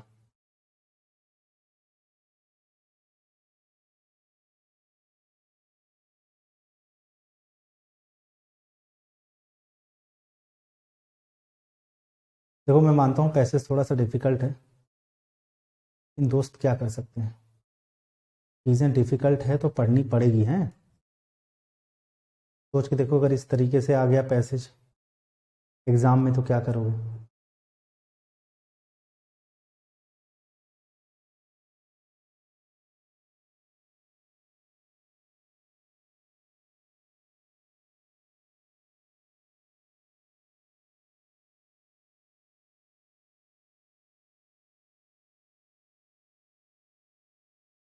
नहीं नहीं नहीं, ये नहीं होगा भाई, देखो मैं समझा देता हूँ। जैसे तुमने अफोर्डेबल हाउसिंग की बात करी, पब्लिक ट्रांसपोर्टेशन की बात करी, वो इंपॉर्टेंट है, ठीक है, ऐसा नहीं कि वो पैसेज में नहीं था। भाई पैसेज में अगर हम लोग देखें तो अफोर्डेबल हाउसिंग और पब्लिक ट्रांसपोर्टेशन की जो बात की गई थी वो इंपॉर्टेंट है, लेकिन जो पैसेज की प्रायोरिटी है वो समझो ना। जो पैसेज की प्रायोरिटी थी वो कल्चरल था, मतलब जो संस्कृति था, जो कला थी, उस पर जोर देना था, उस पर प्राथमिकता देना था, राइट। मतलब आपका ऐसे समझिए ना कि वो जो बढ़ावा दे रहा था वो कल्चर को दे रहा था, आपके बेसिक जो एमिनिटीज थी उस पे नहीं दे रहा था, तो दैट्स वाई यहां पे सी होगा। What is the tone of the passage, critical, celebratory, indifferent या ह्यूमरस। फनी तो कहीं से नहीं था, ये हटा दीजिए, बाकी बताइए।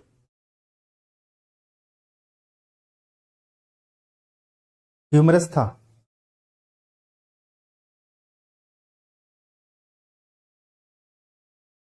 Exactly exactly.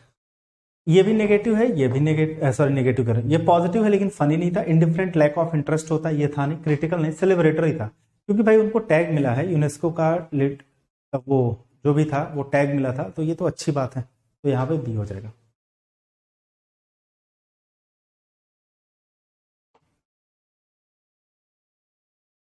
इसके लिए 1.5 मिनट का टाइम मिलेगा, ये एक ही स्लाइड में है, ठीक। चलो शुरू करो।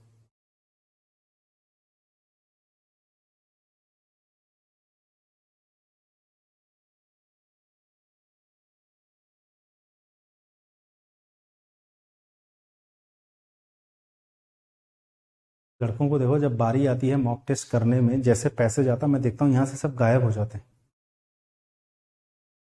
समझ में नहीं आता ये मेंस निकालेंगे कैसे।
आइए समझने की कोशिश करते हैं। कहते हैं कि ग्रेहुंड या ग्रेवुंड भी बोल सकते हैं, racing is the sixth most popular Spectator sport in the United states. कह रहा है कि अगर हम ग्रेउंड रेसिंग की बात करें तो ये यूनाइटेड स्टेट में छठा सबसे लोकप्रिय खेल है, मतलब दर्शकों के लिए अगर देखा जाए तो सबसे लोकप्रिय खेल है।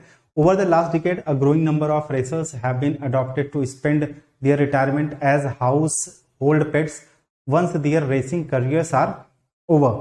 तो कह रहे हैं कि पिछले दशक में रेसर्स की बढ़ती संख्या को उनके रेसिंग करियर के खत्म होने के बाद घरेलू पालतू जानवरों के रूप में अपना रिटायरमेंट बिताने के लिए अपनाया गया है।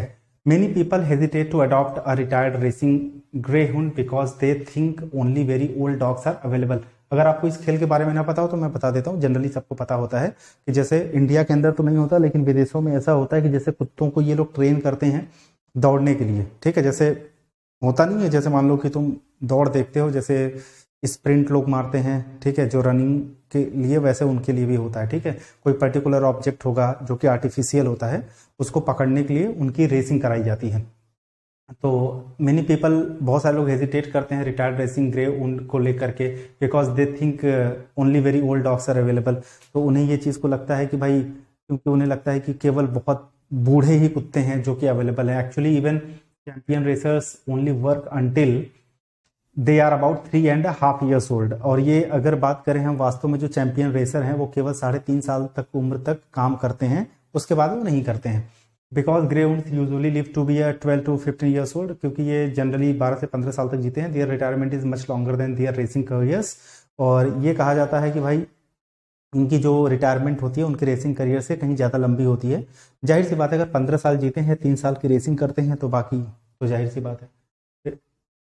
People worry that a greyhound will be more nervous and active than other breeds and will need a large space to run। अब जाहिर सी बात है कि जो लोग को चिंता ये रहती है कि ग्रेउंड जनरली ये दौड़ते बहुत तेज हैं, तो उनको लगता है कि will be more nervous and active, वो बहुत ज़्यादा नर्वस और एक्टिव होगा देन अदर ब्रीड, दूसरे ब्रीड से, और इसको ज़्यादा स्पेस चाहिए दौड़ने के लिए, है ना। लेकिन आगे देखिए क्या कह रहा है यहाँ पे, दीज आर फॉल्स इंप्रेशंस। कह रहा है कि जो धारणाएं हैं लोगों की, ये बहुत ज़्यादा गलत है। Greyhounds have naturally sweet mild dispositions and while they love to run they are sprinters rather than distance runners and they are sufficiently exercised with a few daily laps around the fenced in backyard. कह रहा है grey उंड जो होते हैं वो स्वाभाविक रूप से बहुत ही प्यारे होते हैं, बहुत ही पोलाइट नेचर के होते हैं, उन्हें दौड़ना पसंद है।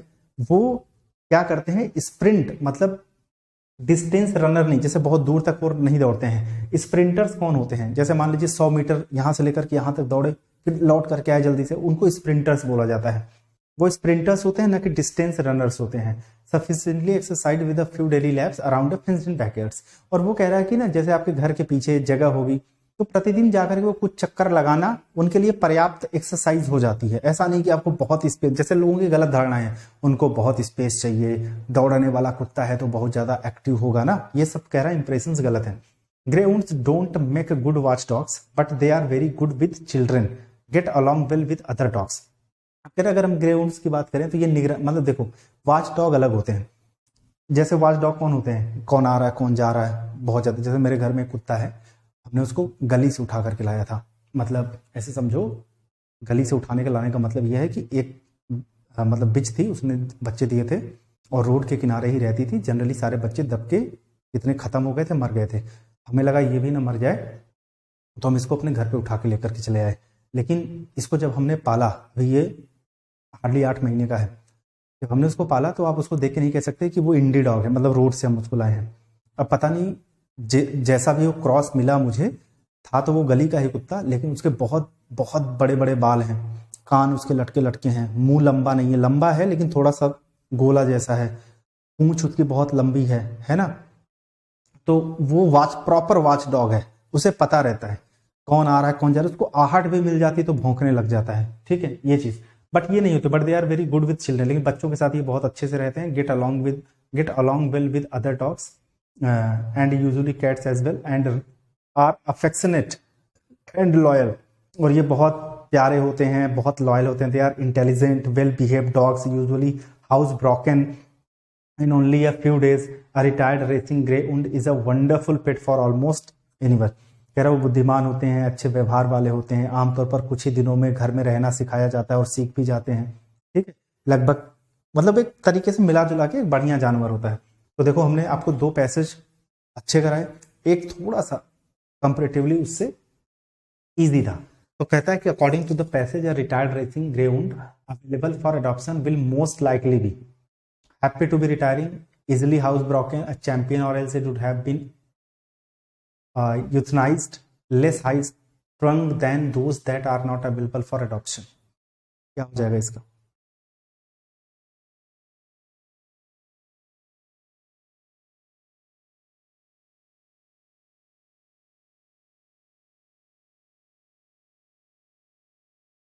दूसरा दूसरा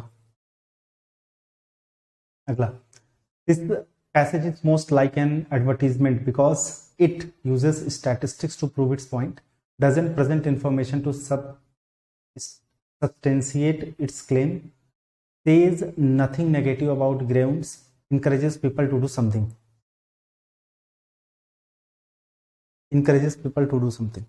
चौथा, which of the following is implied by the passage? The public is more aware of greyhounds than they used to be. Greyhounds are more competitive than other dogs. Greyhound racing should not be allowed. People who own pet rabbits should not adopt greyhounds. The public is more aware of greyhounds than they used to be.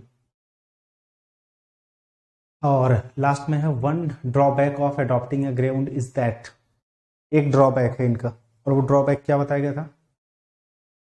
ये अच्छे watch dog नहीं होते हैं।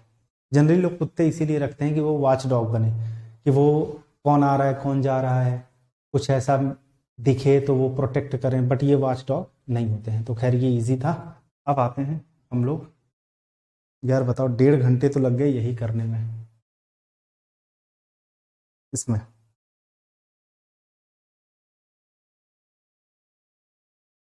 1 minute का time दे रहा हूँ, एक बार जल्दी से पढ़ लो।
चलो पहला आंसर बताओ फटाक से।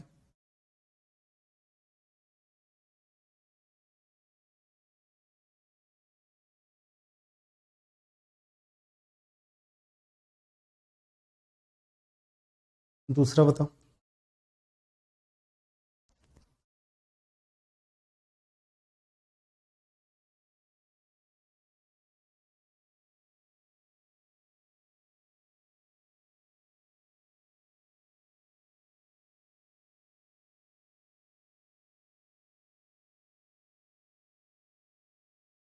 तीसरा बताओ।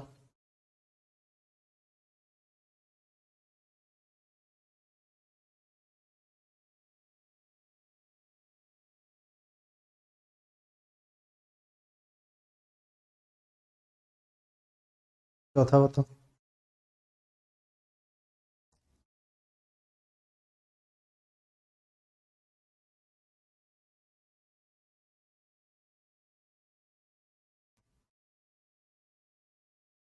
चलिए देखते हैं कितने लोगों ने सही किया कितने लोगों ने गलत। एक बार अपना अपना आंसर मिला लीजिएगा सभी लोग। एक बार जल्दी से ना हम लोग समझ लेते हैं कि ये पैसेज किस चीज़ के बारे में है, उसके बाद देखते हैं। बात यहाँ पे हो रही है कि after facing prior charges relating to hush money paid to cover up an affair and the illegal of top secret documents, former US president Donald Trump. जैसे ये तो खैर न्यूज़ में बहुत ज़्यादा था तो सबको पता भी होगा। अगर हम यहाँ बात कर रहे हैं, जो देखो अभी तो डोनाल्ड ट्रंप दोबारा से प्रेसिडेंट आई थिंक बन गया, लेकिन ये बात थोड़ी पहले की है। Farmer US president Donald Trump कहा जाता था, फॉर्मर पूर्व। तो उसके ऊपर चार्जेस लगे थे कि उसने मामलों को दबाने के लिए क्या दिया था, पैसा दिया था, और साथ ही साथ जो टॉप सीक्रेट डॉक्यूमेंट्स थे उनको भी इलीगल तरीके से छुपाने के लिए पैसे वगैरह दिए गए थे, दबाव बनाया गया था। तो वही कह रहा है कि पूर्व अमेरिकी जो राष्ट्रपति डोनाल्ड ट्रंप है उसको एक मामले में को छुपाने के लिए पैसे देने, और जो टॉप सीक्रेट डॉक्यूमेंट्स थे उनको अवैध रूप से रखने के लिए, पहले तो बहुत आरोपों का उसने इसके लिए सामना किया है, और तीसरी बार फिर से उसके ऊपर आरोप लगाया गया है ना, इंडाक्टेड फॉर द थर्ड टाइम। और ये भी ध्यान रखना कि ये इंडाइट के बाद प्रीपोजिशन फॉर आता है। इंडाइट का मतलब होता है किसी के ऊपर आरोप लगाना। The most recent charges stem from allegation that the sought to block the peaceful transfer of power by seeking to overturn the results of 2020 president election which current president Joe Biden won. अब इसमें कह रहा है कि सबसे हालिया आरोप जो है उनके ऊपर जो लगाया गया उसमें से ये है कि 2020 के राष्ट्रपति चुनाव के परिणामों को पलटने की कोशिश करके जो सत्ता थी उसका जो एक तरीके से ना शांतिपूर्ण तरीके से जो उसका ट्रांसफर था उसको इंटरप्ट करना, ये एक उनके ऊपर आरोप लगा था। साथ ही साथ जो वर्तमान राष्ट्रपति जो बाइडेन ने खैर इसमें जीत तो हासिल कर दी, लेकिन इन चीजों को लेकर के उनके ऊपर आरोप लगा था। खैर 4 चार्जेस आगे लिखा है, जो 4 चार्जेस हैं जिसमें कंस्पिरेसी है फ्रॉड को लेकर के, विटनेस टैंपरिंग है, conspiracy against the rights of citizens है, और obstruction of and attempt to obstruct an official proceeding है। मतलब कहने का यह है इनको जो धोखाधड़ी की साजिश, गवाहों से छेड़छाड़, नागरिकों के अधिकारों के खिलाफ साजिश, आधिकारिक कार्रवाई में बाधा डालना, इन सारी चीजों को लेकर के इनके ऊपर चार्जेस लगाए गए हैं। साथ कहते हैं obstruction charges relate to the actions of mister Trump on January 6, 2021 when he is alleged to have a violent mob to march. अच्छा, उसके ऊपर एक आरोप ये भी लगा था, वाशिंगटन में कैपिटल हमने एक बार आपको बताया भी था, कैपिटल और कैपिटल में डिफरेंस, वहां पे जो मॉब थी उसको भड़काने का भी आरोप लगाया गया था। Even as lawmakers were meeting there to certify the election result as required by law. ठीक है, और जब कानून मतलब जबकि कानून के अनुसार चुनाव परिणामों को प्रमाणित करने के लिए सांसद वहां बैठक कर रहे थे, उस टाइम मॉब को भड़काने के लिए आरोप लगाया गया था। तो मिला जुला करके देखो तुम्हें समझ में आ गया होगा, तो एक बार इसको करते हैं, शुरू करें। आज बच्चे बहुत कम है यार, आज सब लोग हैं कहाँ। लिखा है after facing prior charges relating to hush money paid to cover up, जो इनके ऊपर पूर्व चार्जेस लगे थे पैसे देकर के मामले को दबाने के, और साथ ही साथ जो टॉप सीक्रेट डॉक्यूमेंट है उसको इलीगल तरीके से रखने को लेकर के। ठीक है, तो डिमोलिशन मतलब होता है किसी चीज को डिस्ट्रक्ट करना एक तरीके से, और रिटेंशन का क्या मतलब होता है, इलीगल हैंडलिंग। ठीक है, या कह सकते हैं illegal handling of top secret documents. मतलब आप अगर किसी चीज को इलीगल तरीके से क्या कर रहे हो, हैंडल कर रहे हो, ठीक है, उसके लिए तो उसके ऊपर जो आरोप लगे थे वो टॉप सीक्रेट डॉक्यूमेंट को इलीगल तरीके से हैंडल करने के लिए लगे थे। आ रही है बात समझ में। प्लॉनिंग एप्रहेंशन की अगर हम बात करते हैं तो इसके 2-3 मतलब होते हैं, और ये तीनों चीजें फिट यहां पे नहीं बैठेगी। ठीक है, जैसे क्या है, इसका एक मतलब होता है एंजाइटी, दूसरा मतलब इसका होता है अंडरस्टैंडिंग, तीसरा मतलब इसका होता है अरेस्ट। देखो ना, तीनों नहीं बैठेगा, अरेस्ट करना, अंडरस्टैंडिंग, एंजाइटी। ठीक है, इंस्पेक्शन मतलब होता है किसी चीज का जांच करना, तो जो तुम लोगों ने दिया था सही था, retention of top secret document, handle करना। ठीक है, अगला the most recent scrutiny charges felony charges, transparency charges, obscurity charges stem from allegations that he sought to block the peaceful transfer of power by seeking to overturn the results of 2020 presidential election which current। देखिए जो 2020 का presidential election हुआ था जिसमें Biden जीत गए थे, वहां पे जो पीसफुल ट्रांसफर को उन्होंने ब्लॉक किया था, यानी उसे होने से उन्होंने रोका था, ठीक है। तो उसको लेकर के जो उनके ऊपर चार्जेस लगे थे, तो रिसेंट फेलोनी सीरियस क्राइम, इसका मतलब होता है सीरियस क्राइम, ठीक है। अनक्लियर होता है ये नहीं होगा। स्क्रूटनी मतलब तो एग्जामिन करना होता है, किसी चीज को जांच करना। B B B B B अगला, seeking to overturn the result of 2020 presidential election which current president Joe Biden on the 4 charges at the structure closure divergence। divergence मतलब होता है किसी चीज को, जैसे कहते हैं डाइवर्ट कर देना, किसी चीज के पाथ को बदल देना। क्लोजर मतलब किसी चीज को एंड करना। स्ट्रक्चर, जंक्चर होगा भैया, जंक्चर। जंक्चर मतलब होता है, मतलब यू कैन से ना कि क्रिटिकल पॉइंट या stage in the legal procedure, ठीक है।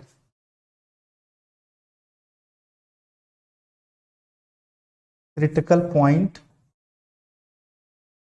In the legal procedure.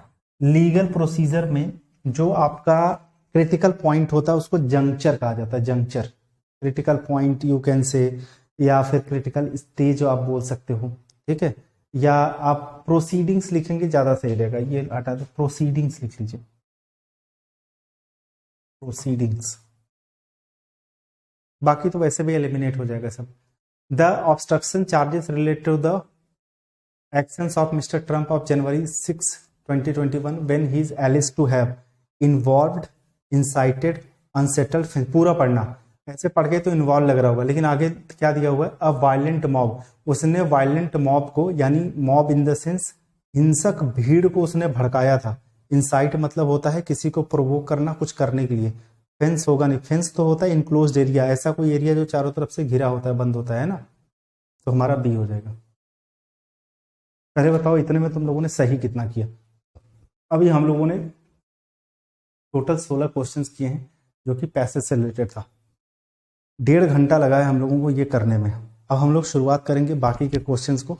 थोड़ा सा पानी पी लूँ मैं, घंटे से लगातार।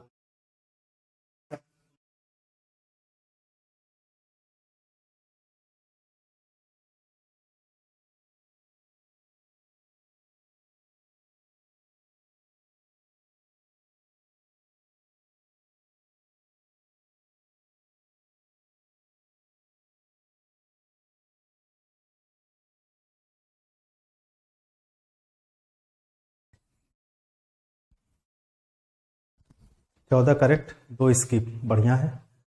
राहुल 12, सुधार की जरूरत है। रागनी को भी बहुत सुधार की जरूरत है। 6 गलत हो गए, आपके 4 गलत हो गए। 14 तक तो सही है, उसके नीचे थोड़ा सा मामला गड़बड़ है। अगर स्किप कर दिए हो तो भी ठीक है, बट स्किप अगर नहीं किया है फिर भी। लेकिन मैं तुम्हें बता दूं, घबराने की जरूरत नहीं। अगर तुम ऐसी चीजों में 12-10 सही कर ले रहे हो ना, तो एग्जाम में मैं तुम्हें बता रहा हूँ इससे लेवल तुम्हें कम ही मिलेगा, तो उसमें टेंशन की बात नहीं है।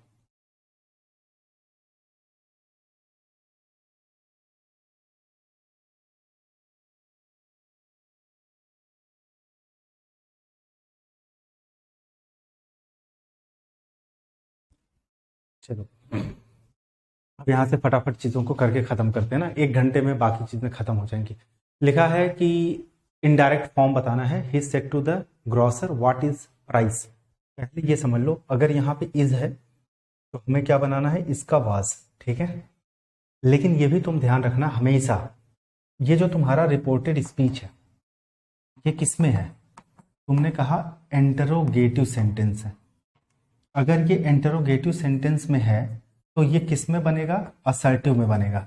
हमेशा असर्टिव में ध्यान देना कि सब्जेक्ट के बाद हेल्पिंग वर्ब रखी जाती है, ठीक है। यहां पे इन्होंने क्या किया है, क्वेश्चन वर्ड के बाद हेल्पिंग वर्ब रख दिया है। ऐसा इंटरोगेटिव सेंटेंस में होता है, जो कि गलत हो जाएगा। ये यहाँ पे भी वही गलती की है, यहाँ पे इज कर दिया, दैट्स वाई गलत। एक ही हमारा सही हो पाएगा और वो हमारा क्या है, B. B is the correct answer. C क्यों नहीं होगा फिर से बता देता हूं। लास्ट में जरा सबको देख लो, इन्होंने full stop full stop full stop, मतलब ये क्या है, असर्टिव सेंटेंस है। तो असर्टिव सेंटेंस में जनरली हम क्या करते हैं, सब्जेक्ट के बाद वर्ब लिखते हैं। कभी भी अगर क्वेश्चन वर्ड के बाद अगर हम कोई वर्ब लिख रहे हैं इस तरीके से, तो ये इंटरोगेटिव सेंटेंस के स्ट्रक्चर होते हैं, जो कि गलत हो जाएगा। और हमको पता है कि अगर हमारा डायरेक्ट स्पीच क्वेश्चन वर्ड के साथ शुरू है, यानी इंटरोगेटिव सेंटेंस में है, तो उसे हम किस में बना देंगे, असर्टिव सेंटेंस में बना देंगे।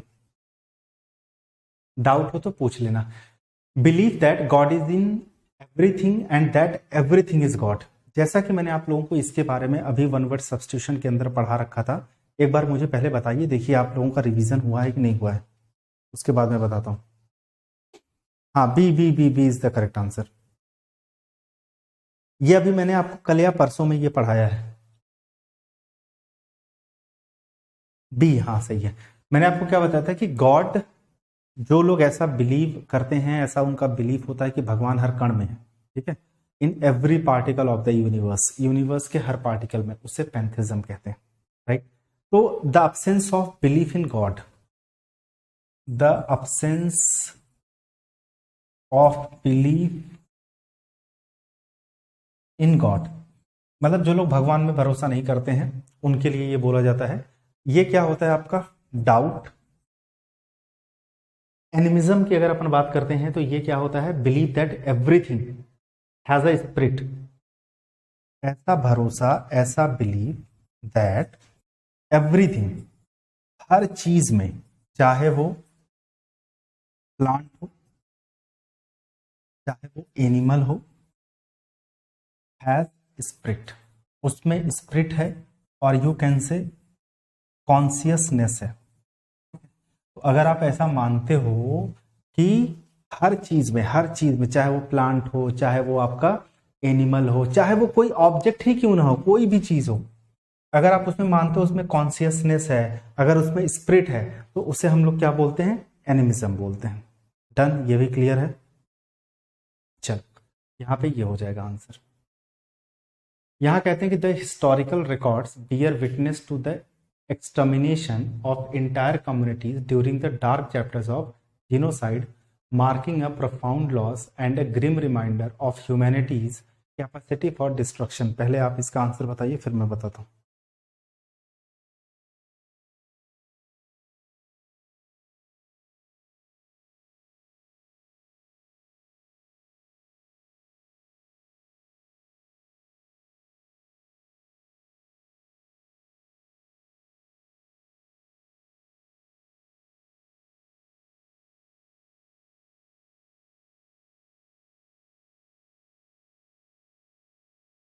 ठीक है, ठीक। देखिए इसका मतलब क्या होता है, ऑब्लिटरेशन। ऑब्लिटरेशन मतलब क्या होता है, इरेडिकेशन, ठीक है, मतलब किसी चीज को पूरी तरीके से खत्म कर देना, या कहते हैं किसी चीज को पूरी तरीके से मिटा देना, जिसको हम लोग क्या बोलते हैं, डिस्ट्रक्शन, ये चीज होता है। बाकी देखो कुछ ऐसा वर्ड और इसमें दिख रहा है, जीनोसाइड क्या होता है, जनसंहार बोलते हैं हिंदी में। ग्रिम का मतलब क्या होता है, ग्लूमी, या इसको हम लोग सीरियस बोलते हैं, सीरियस बोलते हैं, या ग्लूमी बोलते हैं, ठीक है।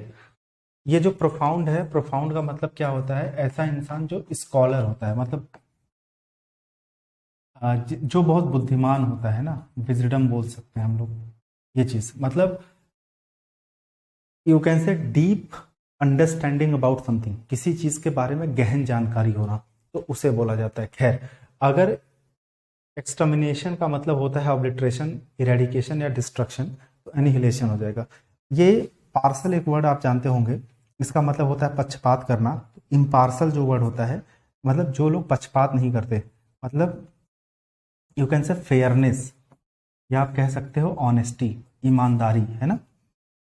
अनप्रेसिडेंटेड, ये बताइएगा क्या हो जाएगा, इसका मतलब होता है you can say never done या नेवर नोन बिफोर, मतलब एक्सेप्शनल आप बोल सकते हो, जो चीज बिल्कुल एक्सेप्शनल होती है, या फिर आप बोल सकते हो कोई ऐसा चीज जो एक्स्ट्रा ऑर्डिनरी होती है ना, एकदम शानदार, जबरदस्त।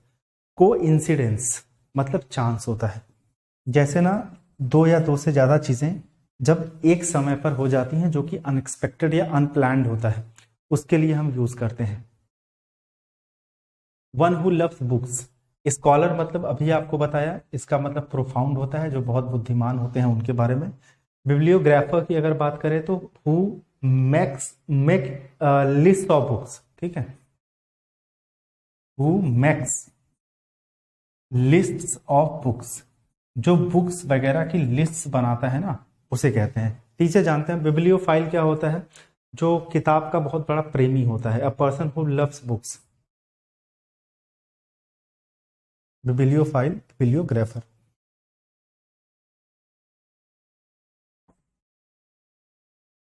तो इसका क्या हो जाएगा? D, D D D D, ठीक है। अगला देखिएगा, कहता है द न्यू मेडिकेशंस एफिकेसी। अब इसका मतलब क्या होता है? प्रभावशीलता। तो हमें इसका सिनोनिम बताना है, ये तो खैर इजी था, इफेक्टिवनेस हो जाएगा। इसका मतलब क्या होता है? एलिज। एलिज का मतलब होता है किसी चीज को क्लेम करना, किसी चीज को क्लेम करना या किसी चीज को असर्ट करना, यानी जिसको बोलते हैं दावा करना। मिमिक्री मतलब होता है किसी चीज को कॉपी करना। डिस्मे मतलब, दोस्त जरा ध्यान देना, इसके काफी मीनिंग होते हैं और सारे मीनिंग ध्यान रखना, एक एक करके बताता हूं। इसका एक मीनिंग होता है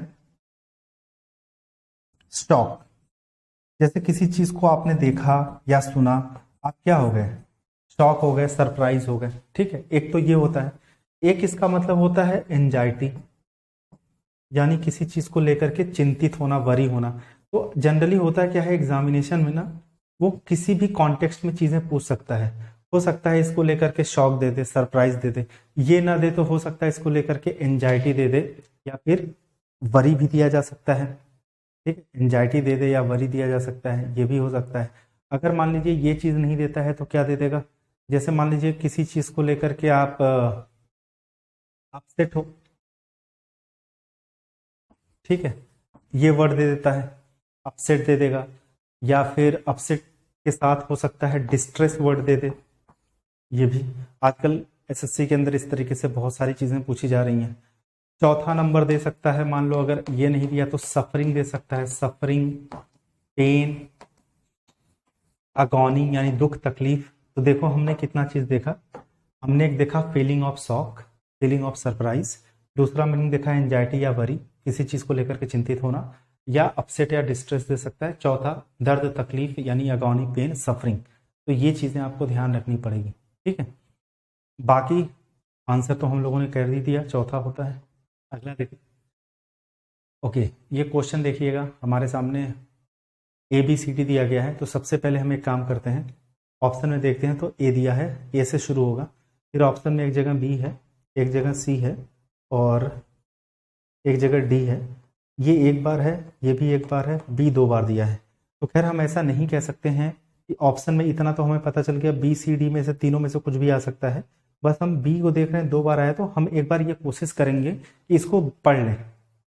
आगे बात समझ में, हो सकता है कि इससे शुरुआत हो सकती है। तो कहता है कि on the brink of a great battle between warring branches of the same family. B में लिखा है some of whom are his friends and relatives and expresses his qualms to Krishna. C में दिया हुआ है Arjuna is suddenly warned with misgivings about the justice of killing so many people, ठीक है। अब जरा नोटिस करना यहाँ पे, अगर तुमने, आई थिंक महाभारत की बात हो रही है ना, अगर मैं सही हूं तो, ठीक है। तो उसमें जब युद्ध होने वाला था तो अर्जुन भगवान श्री कृष्ण से इस चीज को पूछते, जैसे भगवान श्री कृष्ण ने उनको 2 बातें कही थी, या तो देखो तुम युद्ध लड़ो और राजपाट करो, या तो फिर तुम मांग मांग करके खाओ, ठीक है। तो अर्जुन को ये चीज थी कि अर्जुन ने कहा था कि जिनसे हम लड़ने वाले हैं, तो भगवान वो सारे के सारे हमारे मतलब फैमिली के लोग हैं। कोई हमारा भाई है, कोई हमारा गुरु है जिसने हमें शिक्षा दी थी, हम जिनके साथ बचपन में खेले थे, अब हम उन्हीं से लड़ाई करें, ठीक है। तो ये वाली बात आकर के आई थी वहां पे। तो आपको ये चीज समझना है कि on the brink of great battle between warring branches of the same family, तो पहले बी लिखे some of whom are his friends, उनमें से कुछ उनके दोस्त थे। या हम इस बात को ऐसे समझें, अर्जुना ने suddenly overwhelmed with misgivings about the justice of killing so many people. अब जैसे हमने यहाँ पे लिखा है किलिंग सो मेनी पीपल, अब ये जो बहुत सारे लोग थे उसमें से some of whom are his friend, उनमें से कुछ उनके दोस्त थे, कुछ रिलेटिव्स थे, and expresses his qualms to Krishna, इस चीज को लेकर के जो उनकी विचार थे वो भगवान के सामने उन्होंने किया। तो ए के साथ सी, सी के साथ बी, और लास्ट में ए सी बी के बाद डी ही बचता है, तो यही होगा। बताओ, क्लियर है? अगर नहीं है तो फिर बताओ।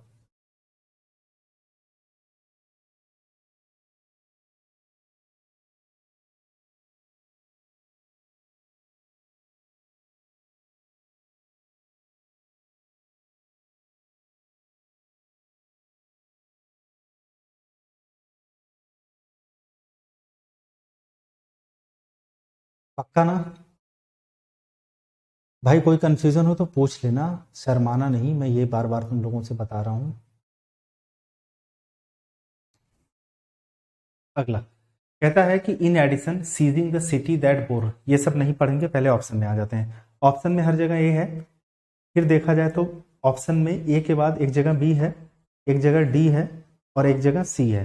बी एक बार है, डी दो बार है, सी एक बार है। ए पढ़ते हैं, in addition seizing the city that bore the name of Soviet leader, मतलब जो शहर का नाम था उन्होंने सोवियत लीडर के नाम पे रखा था। अब हमारे सामने बी है, डी है और सी है। डी दो बार आया है तो इसलिए हम डी को पहले पढ़ेंगे। Joseph Stalin would serve as a great personal and propaganda victory for Adolf Hitler. उसके बाद कह रहा proposal that Hitler assist summarized in Führer directive number 41 April 1942। German war planners hope the achieve that end with fall blue, यानी operation blue. अब बताओ इसका answer क्या होगा पहले।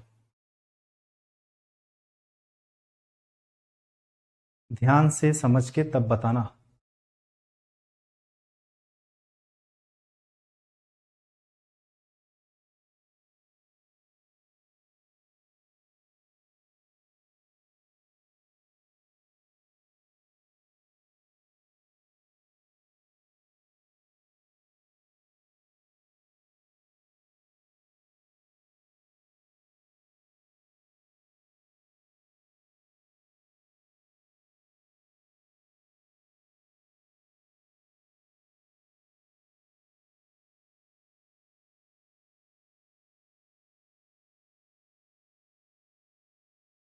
इंद्र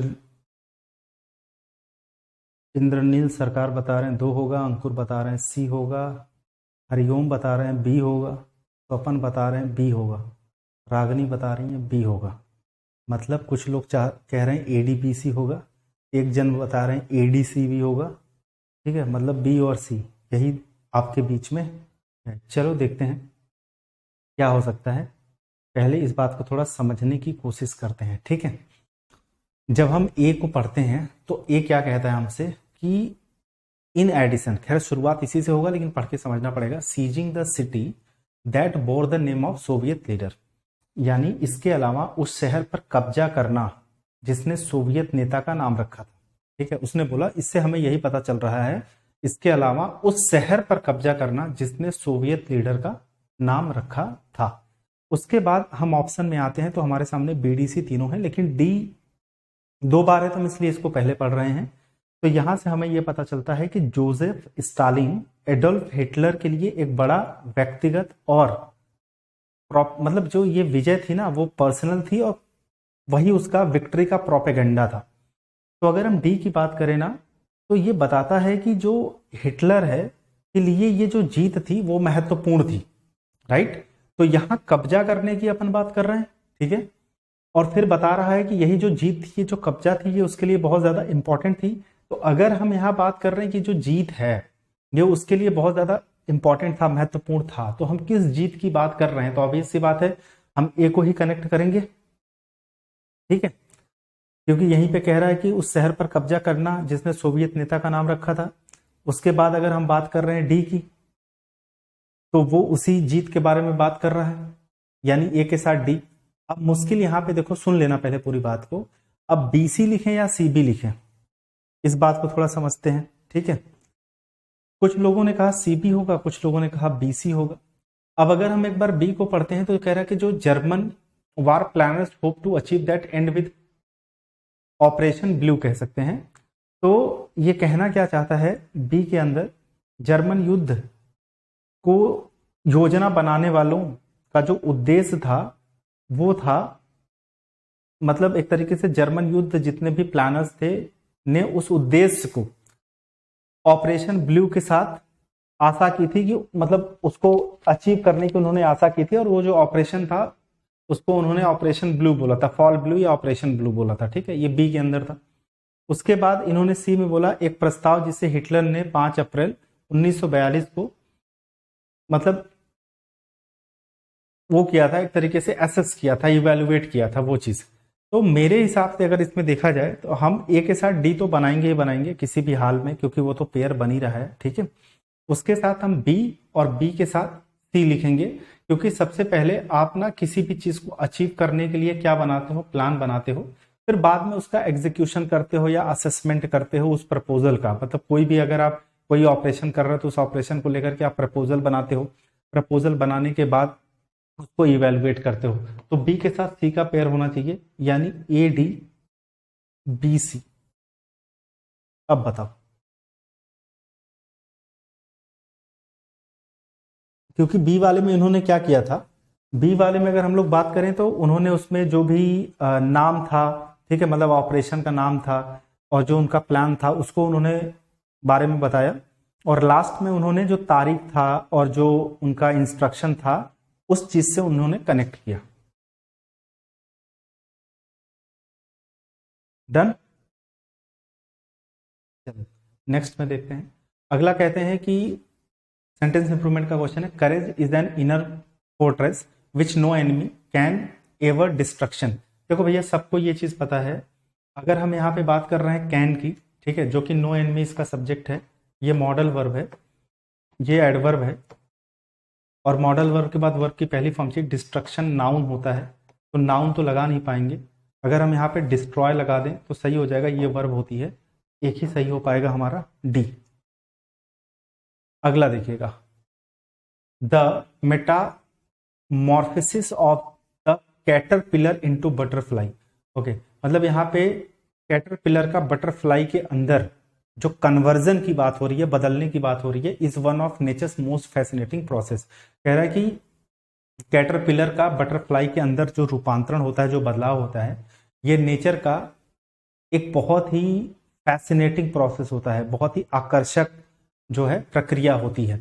अब हमें यहाँ पे ये बात समझ में आ गया कि इसका मतलब होता है कन्वर्जन, यानी किसी चीज में बदलाव होने की बात यहाँ पे की जा रही है। ठीक है, जिसको हम लोग चेंज भी बोल सकते हैं, ट्रांसफॉर्मेशन भी बोल सकते हैं, ट्रांसफॉर्मेशन। क्योंकि अगर हम सेंटेंस को भी पढ़ेंगे तो भी हमें यहाँ से ये चीज समझ में आ जा रही है कि कैटरपिलर का बटरफ्लाई के अंदर जो रूपांतरण होता है, रूपांतरण होने का मतलब जो चेंज होता है, तो हमने कन्वर्जन लिख सकते हैं, ट्रांसफॉर्मेशन लिख सकते हैं, और आप चेंज लिख सकते हो अगर आप लिखना चाहो। तो एक एक करके सारी चीजों को देखते हैं। तो ये तो किसी हाल में नहीं होगा, क्योंकि इसका मतलब होता है किसी चीज को रिनाउंस करना। रिनाउंस का मतलब होता है किसी चीज को फॉरसेक करना या अबेंडन करना होता है, किसी चीज को छोड़ देना या त्याग देना। ठीक है, अब दोस्त अगर स्टेसिस की बात करते हैं तो इसका मतलब होता है स्टैग्नेशन या स्टैंड स्टिल। आप स्टैंड स्टिल का अगर आपको मतलब नहीं पता तो यहाँ पे इन एक्टिविटी आप लिख सकते हैं, इनएक्टिविटी। ठीक है, मतलब जो चीज स्टैग्नेंट हो जाती है, मतलब एक जगह पे कोई चीज अगर स्थिर हो जाए। ठीक है, मैंने क्या बोला, स्टैग्नेंट यानी ठहर जाए एक चीज। अगर वहां हम ट्रांसफॉर्मेशन की बात कर रहे हैं, कन्वर्जन की बात कर रहे हैं, तो यही इसका क्या हो जाएगा, अपोजिट हो जाएगा। हिस्ट्रियोनिक की अगर अपन बात करें तो इसका मीनिंग क्या होता है, इसका मतलब होता है ड्रामेटिक। ठीक है, यानी ओवर एक्टेड। जब इंसान किसी चीज को बहुत, जैसे ये कॉन्टेक्स्ट पहले लिख देता हूं, इसका कॉन्टेक्स्ट होता है इमोशनल बिहेवियर को लेकर के। जैसे बहुत सारे लोगों का जो बिहेवियर होता है, इमोशनल बिहेवियर होता है, बहुत ड्रामेटिक होता है ना, बहुत बढ़ा चढ़ा करके चीजों को करना, तो ओवर एक्टेड होता है। तो वैसे तो इसकी मीनिंग मतलब सिनोनिम होती है ओवर एक्टेड या ड्रामेटिक। अगर कोई आपसे पूछे ये किस कॉन्टेक्स्ट में बात करता है तो बता सकते हैं इमोशनल बिहेवियर के कॉन्टेक्स्ट में हम लोग इसका बात करते हैं। फिगरेटिव की अगर अपन बात करें तो इसका मतलब होता है मेटाफोरिकल। ठीक है, देखिए ये मेटाफोरिकल होता क्या है, पहले इसको समझिएगा। नॉन लिटरल, ठीक है। मेटाफर आप लोगों ने सुना होगा, इसको एक सिंपल वर्ड दे देता हूं, दैट इज इमेजिनेटिव। मतलब ऐसी चीजें जो इमेजिनेटिव होती हैं, या ऐसी चीजें जो बहुत ज्यादा काल्पनिक होती हैं, है ना। मेटाफर जैसे नाच नाम है आंगन टेढ़ा, एक तरीके से ये हम क्या कर रहे हैं, मतलब किसी चीज को, मतलब हिंदी में कैसे बोले भाई, हिंदी मुझे समझ में नहीं आ रहा कैसे समझाएं। आई थिंक इतना क्लियर हो गया, मेटाफोरिकल या इमेजिनेटिव जो चीजें होती है उसी को फिगरेटिव बोला जाता है, ठीक है। आंसर यही हो जाएगा, क्योंकि यहाँ पे हम कन्वर्जन की बात कर रहे हैं, ठीक है, कन्वर्जन या ट्रांसफॉर्मेशन। तो जाहिर सी बात है, अगर ये कोई चीज़ है इनएक्टिव है या स्टैग्नेंट है, तो स्टैग्नेंट मतलब क्या होता है, जिसमें किसी तरह का कोई बदलाव नहीं होता है, जो एक तरीके से स्थिर होता है, स्टडी होता है। यही तो आंसर हो जाएगा तीसरा। देखो स्पेक्युलेटिव का मतलब वैसे होता है अनुमान लगाना, स्पेक्युलेशन होता है ना, इसको स्पेक्युलेट वर्ब बोलते हैं। उसका मतलब होता है एक तरीके से किसी चीज का अनुमान लगाना, अजम्पशन होता है। अजम्पशन देखो अलग चीज होता है भैया, और इमेजिनेटिव अलग चीज होती है, ठीक है। ये चीज होती है यार। मेटाफर मैं कैसे तुमको समझाऊं, देखो मेरे दिमाग में है, बस मैं तुम्हें समझा नहीं पा रहा हूँ, बोल नहीं पा रहा हूँ उस चीज को। तुम उसको देखना, एक बार सर्च करके देखना, तुम्हें समझ में आ जाएगा, ठीक है। लेकिन उसको स्पेकुलेशन तो नहीं बोलेंगे, ठीक है। गेस करना दूसरा होता है, मेटाफोरिकल चीजें दूसरी होती हैं। अभी जो ध्यान आएगा तो बता दूंगा। अब जैसे ये देखो क्वेश्चन लिखा है, he felt betrayed when he deserted her difficulties, ठीक है। अब कह रहा है कि उसने कैसा विश्वासघात सा महसूस किया, when he deserted her in difficulties. अगर आप किसी भी इंसान को उसके मुसीबत के समय में छोड़ देंगे तो वो कैसा महसूस करेगा, ऐसा लगेगा कि यार उसके साथ विश्वासघात किया गया है। अब इसको अगर हम बोलें तो यहाँ पे कम ऑफ दिया गया है। देखो जो कम ऑफ होता है इसका मीनिंग क्या होता है पहले समझना। इसके तीन मीनिंग मैं आपको बताऊंगा, तीनों को समझना। एक इसका मीनिंग होता है लूजिंग वंस बैलेंस, जब इंसान अपने बैलेंस को खो दे उसके लिए भी यूज करते हैं। दूसरा मीनिंग होता है सक्सीड, जो सबसे कॉमन मीनिंग इसकी होती है, जो जनरली पूछा जाता है, वो ये वाली होती है। खैर ये भी इसकी मीनिंग होती है, ध्यान रखना। एक इसकी तीसरी मीनिंग भी होती है, दैट इज हैपन। हैपन का मतलब होता है, या जिसको हम अकर बोलते हैं, यानी घटित होना। इसके ये तीन मीनिंग होते हैं। अब यहाँ पे लिखा है गो बाय, ठीक है। इसका मतलब होता है टू पास या टू फॉलो, दो मीनिंग होते हैं। एक मीनिंग हमने क्या लिखा, टू पास। टू पास मतलब गुजर जाना, जैसे मान लो आप यहाँ खड़े हो, आपके बगल से गाड़ी गुजर गई, वो गुजर जाना नहीं कि कोई पार हो गया ऊपर चला गया, वो नहीं। जैसे मैंने कहा आप यहाँ खड़े बगल से गाड़ी गुजर गई, एक मीनिंग ये होता है। और दूसरी मीनिंग इसका होता है टू फॉलो, ब्रैकेट में लिखना रूल्स, नियम वगैरह को क्या करना, फॉलो करना, उनका अनुसरण करना, ये चीज। Leave one in the lurch हो जाएगा। A hard nut to crack आप लोग जानते हैं, किसी को मुसीबत में छोड़ देना। Leave one in the lurch होता है, C is the correct answer. अगला ये पहले बताओ क्या होगा, ये बढ़िया क्वेश्चन है।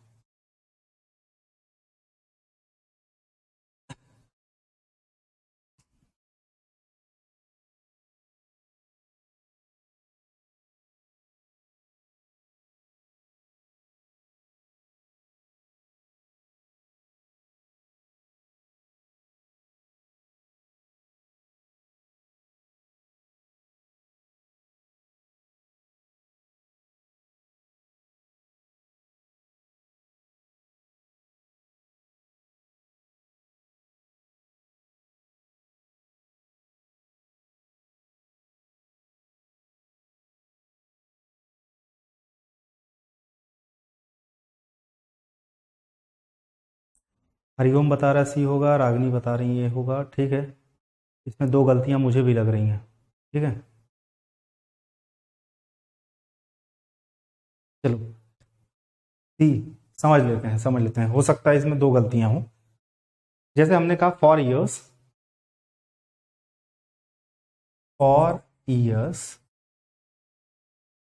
यहां लिख देता हूं, फॉर ईयर्स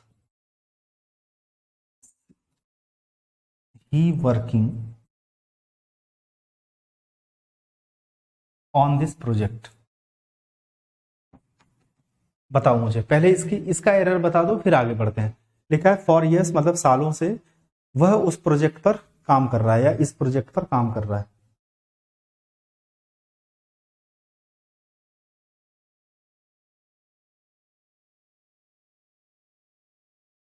देखो अब जैसे तुम्हें ये चीज समझ में आ गया है, यहाँ लिखा है फॉर ईयर्स, सालों से, तो ये क्या है, पीरियड ऑफ टाइम। तो हम लोगों को पता है यार, जो पीरियड ऑफ टाइम होता है ना, जैसे ड्यूरेशन हम जिसको बोलते हैं, इसके लिए हम क्या यूज करते हैं, प्रेजेंट परफेक्ट या प्रेजेंट परफेक्ट कंटिन्यूअस टेंस। तो यहाँ पे हम लगा देंगे हैज बीन, तो ये हो जाएगा he has been working on this project. सही, यही किया, सिर्फ हैज मत लगाइएगा, बीन भी लगाइएगा।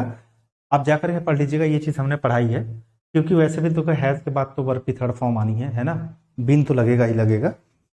अब यहाँ पे कह रहा है कि फॉर आवर्स यानी घंटों से, तो ये क्या हो गया, तुम्हारा ड्यूरेशन हो गया।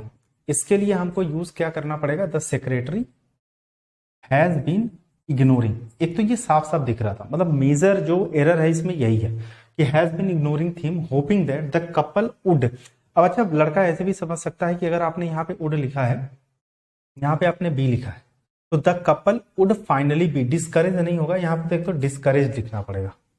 अगर ये लिख देंगे तो भी सही हो जाएगा। मतलब ये दो एरर थे, बट मेजर एरर यही था, इसको हम फिर भी इग्नोर कर सकते थे अगर एग्जाम में आए, लेकिन ये इग्नोर नहीं किया जा सकता था।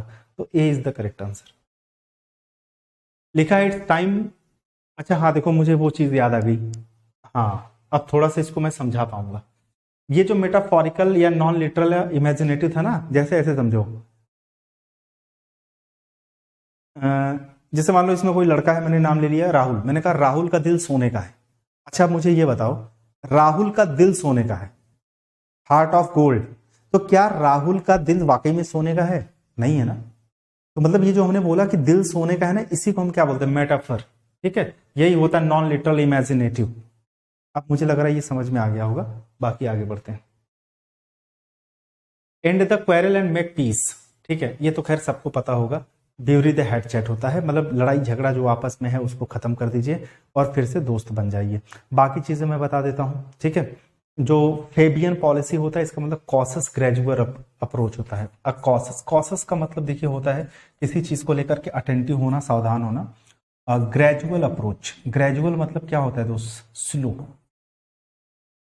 है ना। मतलब अगर किसी भी चीज को लेकर के जो आपका अप्रोच है उसको टैकल करने का, वो अटेंटिव हो आप और साथ में स्लो है, तो जो स्लो अप्रोच होता है किसी चीज को लेकर के, कॉशस अप्रोच होता है, उसको फेबियन पॉलिसी कहते हैं। बाय फिट्स एंड स्टार्ट, ये हर बच्चे को पता है, दैट इज इरेगुलर, ठीक है, अनियमित हिंदी में बोलते हैं। सी आई टू आई का मतलब होता है दोस्त किसी चीज को लेकर के अग्री करना यानी सहमति। His speech was filled with grandiloquent phrases that seemed more pompous than practical। बताओ,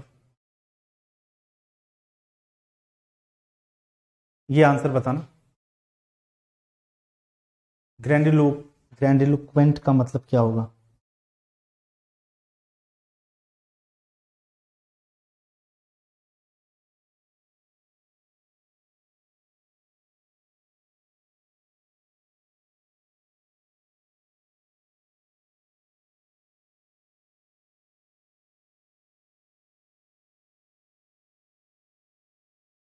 क्या बता रहा हूं, ए होगा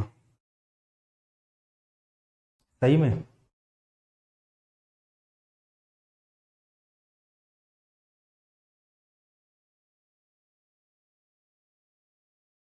नहीं नहीं नहीं, देखो देखो ध्यान से सुनो, इसका मतलब होता है पॉम्पस, यही इसमें ही दिया गया था, ठीक है, पॉम्पस। देखते हैं, अच्छा पहले इसका देख, अच्छा अपोजिट पूछा है क्या, ठीक है ठीक है ठीक है। इसका मतलब पॉम्पस होता है, इसका मतलब एरोगेंट होता है, इसका मतलब हॉटी होता है, हॉटी, जिसको हम लोग क्या बोलते हैं हिंदी में, घमंडी। पॉम्पस, एरोगेंट या हॉटी, ये घमंडी होता है। और इसके लिए एक वर्ड यूज कर सकते हैं, ऑस्टेंसस, और ये ध्यान रखना, OSTENTATIOUS, एक बार स्पेलिंग मैच कर लेना, OSTENTATIOUS, मेरे हिसाब से ये बिल्कुल सही है, फिर भी अगर तुम्हें लगे तो एक बार चेक कर लेना। और एक चीज लिखना, लॉफ्टी, लॉफ्टी, इसका मतलब घमंडी होता है। तो अच्छा, इसका अपोजिट पूछ रहा है ना, अपोजिट, तो अपोजिट में इंडोलेंट तो देखो ये होगा नहीं, क्योंकि ये हमने तुमको पहले भी बता रखा है इसके बारे में। जैसे अगर हम किसी चीज को बोलते हैं ना, लेजी, स्लॉथफुल, ठीक है, जैसे एक वर्ड हम लोग बहुत लिखते हैं, दैट इज लेथार्जिक, जैसे लिखते हैं स्लॉथफुल, जैसे लिखते हैं इनर्ट, एक वर्ड होता है टॉर्पिड, बहुत पूछा जाता है। एक वर्ड होता है तुम्हारा लैंग्विड, है ना, तो इनको ध्यान देना, लैंग्विड ध्यान रखना, इनर्ट ध्यान रखना, स्लॉथफुल है, लेथार्जिक है, टॉर्पिड है, ठीक है, जैसे इनएक्टिव बोल दें, सबसे सिंपल वर्ड हो गया ये चीज़। और इवेंसेंट का मतलब क्या होता है, जो चीज़ टेम्परेरी होती है, बहुत इंपॉर्टेंट वर्ड है, एसएससी में पहले भी पूछा गया है, टेम्परेरी लिख लो। या एक वर्ड तुम्हें बताया था दैट इज एफिमेरल, ठीक है, ये लिख लो। या तुम लिख लो ट्रांजिएंट, या ट्रांजिएंट से ट्रांजिटरी होता है, ठीक है। देखो, अगर हम रेव्यूट की बात करते हैं तो थोड़ा इसको समझना, क्या बोलते हैं इसको यार, अब इसको वो बोलते हैं डिनाई करना, किसी चीज को लेकर मना करना, किसी चीज को लेकर के रिफ्यूट, रिफ्यूट, डिनाई, ठीक है, ये चीज। और ये क्या है, देखो देखो, जैसे एक वर्ड होता है ना तुम्हारा ये प्रिटेंसस, ये हो गया मतलब जो लोग घमंडी होते हैं, दिखावा करते हैं वो लोग, इसका मतलब तो मॉडेस्ट हो जाएगा, है ना? तो अगर उधर घमंडी है और इधर तुमने मॉडेस्ट लिख दिया, या तुमने माइल्ड लिख दिया, या तुमने हम्बल लिख दिया, तो यही क्या हो जाएगा, इसका अपोजिट हो जाएगा, ए, ठीक है। अगला देखना। अब अगर हम ऑप्शन में आए तो ऑप्शन में हम देखेंगे यहाँ पे क्या लिखा है, डी लिखा है, सी लिखा है, ए लिखा है, बी है। हमको चाहिए भैया opening statement, he was the son of God Indira. जैसे कह रहा है ही, वह जो है लड़का था, द गॉड इंद्रा का, ठीक है, इंद्र मतलब बोल लीजिए आप। तो अब ये ही किसके लिए लगा है ये पता नहीं है, तो दैट्स वाई हम एक काम करेंगे, डी को खत्म कर देंगे। अर्जुना वाज, या अर्जुन बोल लीजिए, अर्जुना बोल सकते हैं, Arjuna was one of the 5 Pandavas brothers who are the heroes of the Indian epic, the Mahabharata, ठीक है। हिज हेजिटेशन, अब ये किसके हेजिटेशन की बात कर रहा है नहीं पता, दोज वर्सेस, ये किन वर्सेस की बात कर रहा है ये भी नहीं पता, ठीक है। दोज किसके लिए लगा है, इससे पता चल गया कि सी से शुरू होगा, B is the correct answer, ठीक है। अगला देखो, मोती हैज थ्रोन द बॉल्स। अब अगर मैं हम लोग इसकी बात करते हैं, हैज के बाद वर्ब की कौन सी फॉर्म है, थर्ड फॉर्म है, ये एक्टिव है, पैसिव बनाने के लिए वर्ब तो होगा नहीं, वर्ब नहीं होगा, हेड नहीं होगा, B is the correct answer. ऐसे भी सिंपल क्वेश्चन आ जाएंगे। ये बताओ जरा क्वेश्चन,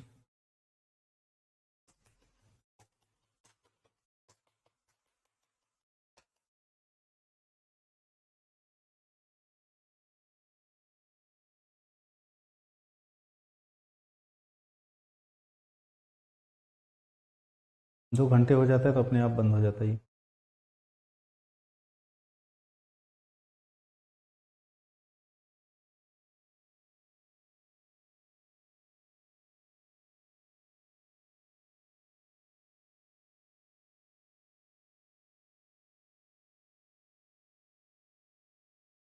नहीं पता, when you look down at the earth from above, what you see is a beautiful round thing that has a craters, mountains and streams of water.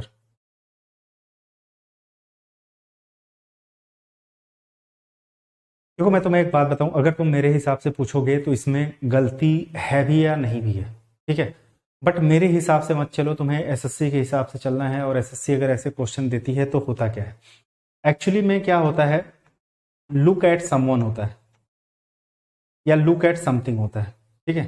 Actually में ये हमारी फ्रेज होती है, अगर तुम इसको पढ़ोगे, इसका मतलब होता है लुक एट अ पर्सन या लुक एट अ ऑब्जेक्ट, ठीक है, मतलब अगर आप किसी भी चीज को देखते हो, ठीक, उसके लिए यूज करते हैं लुक एट समवन या समथिंग। तो इन्होंने एक गलती यहां पे ये कर दी है कि when you look down at the earth, ये डाउन लगा दिया, डाउन की जरूरत नहीं है, सिर्फ हम ऐसे लिख सकते हैं इसको, when you look at the earth from above, अगर आप कहीं ऊंचाई से पृथ्वी पर देखते हो तो what you see is a beautiful round thing, तो आप क्या देखते हो, is a beautiful round thing that has craters, mountains और ये, ठीक। तो मेनली अगर मैं तुम्हें बताऊं, अगर क्या सही मायने में अगर तुम मुझसे पूछो क्या इंग्लिश में ऐसा कुछ, ये लुक डाउन एट, क्या ये एग्जिस्ट करता है, हाँ बिल्कुल एग्जिस्ट करता है, ये गलत नहीं है। लेकिन ये मैं तुम्हें बता रहा हूं, जितना मैं पढ़ा हूं, जितना मैं जानता हूं, मतलब तुम्हारे एग्जाम को जितना मैं जानता हूं, ये कभी भी तुम्हारे एग्जाम में देगा तो मैं तुमको लिख करके देता हूं, ये डाउन को हटवाएगा, ठीक है, ये सीधा, क्योंकि जो एक स्टैंडर्ड फ्रेज होता है वो लुक एट समवन या समथिंग ही होता है, राइट। लुक डाउन एट अगर लगा देंगे तो गलत नहीं होगा। क्यों गलत नहीं होगा? क्योंकि देखो जब आप किसी चीज को ऊपर से ना, मतलब जैसे आप यहाँ ऊपर खड़े हो और वहां से नीचे किसी चीज को झांक रहे हो, देख रहे हो या घूर रहे हो, कुछ भी कर रहे हो, हम लुक डाउन एट लगा सकते हैं इस पोजीशन के लिए, ऊपर से नीचे देखने के लिए, ठीक है। तो डाउन को जस्टिफाई किया जा सकता है, लेकिन मैंने वही तुम लोगों से कहा ना कि मतलब अगर तुम एसएससी एग्जाम्स को दे रहे हो तो ये कंसीडर नहीं करेगी, तो डाउन को हटा दो, सही हो जाएगा ये। तो तुम्हारा जो एरर वाला पार्ट है वो ए में है। पहले बताओ क्लियर हुआ? एक बार बता देना समझ में आ गया, कमेंट कर देना सब लोग, ठीक है। बोलो।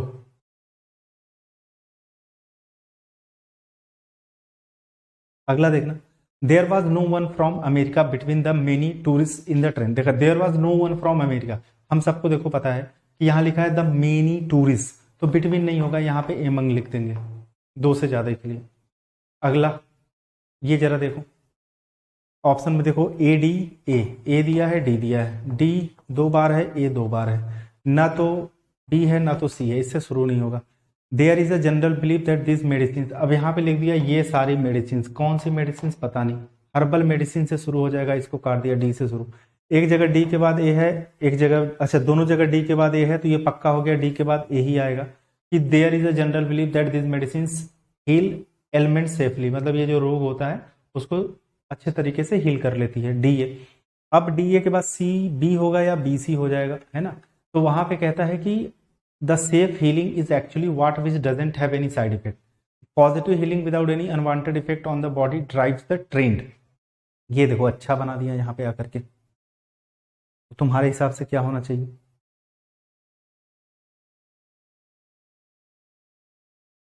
बहुत इजी था, देखो ना ना ना ना, देखो गलती मत करो। देखो भाई यहाँ लिखा था एलिमेंट सेफली की बात कर रहा है ना, मतलब वो कह रहा है कि जो रोग होता है उसको सेफली हील करने की बात, तो द सेफ हीलिंग, उसके बाद यहीं से कनेक्ट करेंगे, तो यानी डी ए के बाद बी, बी के बाद सी, डी ए बी सी कहाँ लिखा है? सी। यहां कह रहे हैं कि after the omission of facts the hygiene standards for the vehicle caused drunkenness, पूछ रहे हैं द इनकरेक्टली स्पेल्ड वर्ड, ठीक है भैया। सबसे पहली बात यहाँ पे जो आपको ध्यान रखनी है भविष्य के लिए, आगे के लिए, ड्रंक में डबल एन आता है, डबल एस आता है, ध्यान रखिएगा, हो सकता है सिंगल एन या सिंगल एस करके एरर दिया जा सकता है, इसको ध्यान रखिएगा। अगर इसकी बात करते हैं, सही है, ओमिशन में देखो सिंगल एस करके एरर दिया जा सकता है, और यहाँ पे ओ और आई करके एरर दिया जा सकता है, ठीक है, ये ध्यान रखना है आप सभी लोगों को। तो गलती यहाँ पे थी हाइजीन में, तो हाइजीन में क्या कर लीजिए, आई के बाद ई लगा दीजिए, बस ये आपका बन जाएगा। बाकी जो हमने आपको बताया वो हाँ हाँ हाँ वो ध्यान रखिएगा, ठीक है। अगला देखना, ये देखो बहुत इजी है, यहाँ पे भी देखें, यहाँ पे देखो यू आई दिया है, आई यू करके गलती दिया जा सकता है, सिंगल टी करके गलती दिया जा सकता है, कैलेंडर में ए आर होता है, ये बहुत देता है, ठीक है। बाकी यहाँ पे ई और आई करके गलती दिया जा सकता है, तो इनको चीजों को ध्यान रखना। एसएससी का यही ट्रेंड है, जैसे आई है ई आई कर देगा, ई है तो ए कर दिया, डबल टी है तो सिंगल टी कर दिया, यू आई है तो आई यू कर दिया, ऐसे गलती दे देगा। कहते हैं don't park here, the policeman said to man, said to them. तो अब पुलिस उनको क्या करेगा, कहा या ऑर्डर किया, ठीक है। तो अगर इस हिसाब से देखा जाए तो वो ऑर्डर करेगा, इन दोनों को हटा देते हैं, order them not to park there, not to park here, वहां पे कह रहा है हियर, हियर का हो जाएगा देयर, तो ये भी कट गया, डी आंसर हो गया। Daddy baked the cookies on the weekend, अब हमसे पूछ क्या रहा है, पैसिव वॉइस, सब्जेक्ट के बाद वर्ब की सेकंड फॉर्म है, ठीक है, तो हम बनाएंगे वाज वर्ब के बाद थर्ड फॉर्म। इधर कुकीज है तो वर लगेगा कुकीज के साथ, the cookies were baked on the weekend by daddy. I started early for the station lest, I should not miss, generally तुम लोगों को पता होगा, तुम्हें किसी न किसी ने रटाया ही होगा इस चीज को कि लिस्ट के साथ शुड आता है। पहली बात तो ये ध्यान रखना है कि ये शुड ऑप्शनल होता है, जरूरी नहीं है इसको लिखना, तुम लिख सकते हो। दूसरी चीज ये ध्यान रखना कि इसके साथ कभी भी नॉट मत लिखना, ठीक है, नॉट कभी भी मत लिखना, नेगेटिव मत लिखना। रीजन अगर उसके पीछे जानना चाहते हो तो ये समझ लो कि इसका मतलब फॉर फियर दैट होता है, ठीक है, मतलब ये खुद ही नेगेटिव मीनिंग कन्वे करता है। कैसी मीनिंग कन्वे करता है, नेगेटिव, तो दैट्स वाई इसके बाद नॉट नहीं आता, lest I should miss the train हो जाएगा। अगला देखो, since time immemorial India spiritual wisdom has been be नहीं, हैज के बाद थर्ड फॉर्म तो हो जाएगा बीन। अ शॉर्ट पोएम और speech address to the spectators after the conclusion of a drama. चलो पहले मैं सारी चीज बता देता हूं तुमको, जैसे ही पूरा बताऊंगा वैसे समझ में आ जाएगा। इंट्रोडक्शन एट द मतलब at the start of play, introduction at the start of, जैसे मान लो कोई प्ले वगैरह है, कोई नाटक है, उसके शुरुआत का जो इंट्रोडक्शन होता है प्रोलॉग होता है, या इसको सीधे सीधे इंट्रोडक्शन भी बोल सकते हैं। डायलॉग सबको पता है, जो दो लोगों के बीच में बातचीत होता है, कॉन्वर्सेशन। एपिलॉग की अगर हम लोग बात करते हैं तो ये होता है ending part of a story.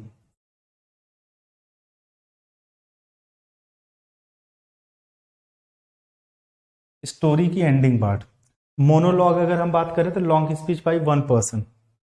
देखो जैसे मूवीज वगैरह में तुमने देखा होगा, एक मूवी आई थी कार्तिकेय 2, अगर उसको तुमने देखा होगा तो उसमें अनुपम खेर जो था उसने 2 से 3 मिनट तक लगातार भगवान श्री कृष्ण के बारे में बोला था। तो अगर कोई लॉन्ग स्पीच होता है जो कोई एक पर्सन के द्वारा दिया जाता है ना, तो उसे हम लोग क्या बोलते हैं, मोनोलॉग। मोनोलॉग। अगला देखो, the chef prepares the food in the kitchen. Subject के बाद अगर वर्ब की पहली फॉर्म है तो ये विल तो बनेगा नहीं, प्रिपेयर्स होगा नहीं, इसके बाद प्रिपेयरिंग नहीं होगा, प्रिपेयर्ड हो जाएगा। ठीक। The noticeable proof would come tomorrow whether the results were favourable और नॉट। इनकरेक्टली स्पेल्ड वर्ड है, नोटिसेबल की स्पेलिंग सही है, ये भी सही है, वेदर के भी सही है, टुमारो में गड़बड़ी है। और टुमारो में क्या है, वह सिंगल एम। मैंने बताया था ना, इनका देखो इनका ट्रेंड यही है, जहां सिंगल एम होगा वहां डबल कर देंगे, जहां डबल होगा वहां सिंगल कर देंगे। तो जनरली वो इसी तरीके से क्वेश्चन तुमसे एग्जाम में पूछेंगे। ठीक है, तो इनको ध्यान रखना, मतलब यहां से सिंगल सिंगल वो वाला हटा। ठीक है। अगला देखो, रेज ऑन। कहते हैं कि despite numerous challenges the protest against the new policy continue to rage on. Rage on का मतलब होता है टू कंटिन्यू। अब सुन लेना पहले पूरी बात को, किसी चीज को जारी रखना, लेकिन ब्रैकेट में लिख लेना प्रोटेस्ट। ठीक है, हम किसके बारे में बात, जैसे प्रोटेस्ट वगैरह को जारी रखना, तो टू कंटिन्यू हो जाएगा,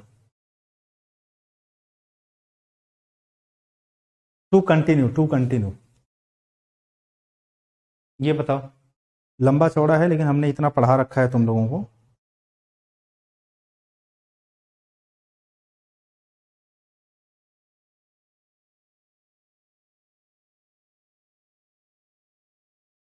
अच्छा ये थोड़ा ध्यान रखना है यहाँ पे, बाद में तुम लोग मैसेज करोगे, डबल आर कर लेना। ठीक है,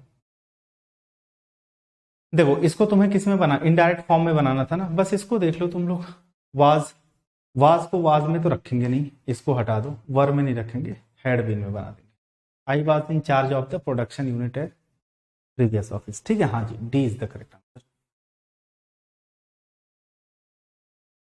the old farm house neglected for years finally started to fall apart during the storm. Fall apart का मतलब क्या होता है, टू ब्रेक डाउन, मतलब किसी चीज का डिस इंटीग्रेट होना। डिसइंटीग्रेट का मतलब होता है किसी चीज का ब्रेक डाउन होना, क्रम्बल, यानी D is the correct answer.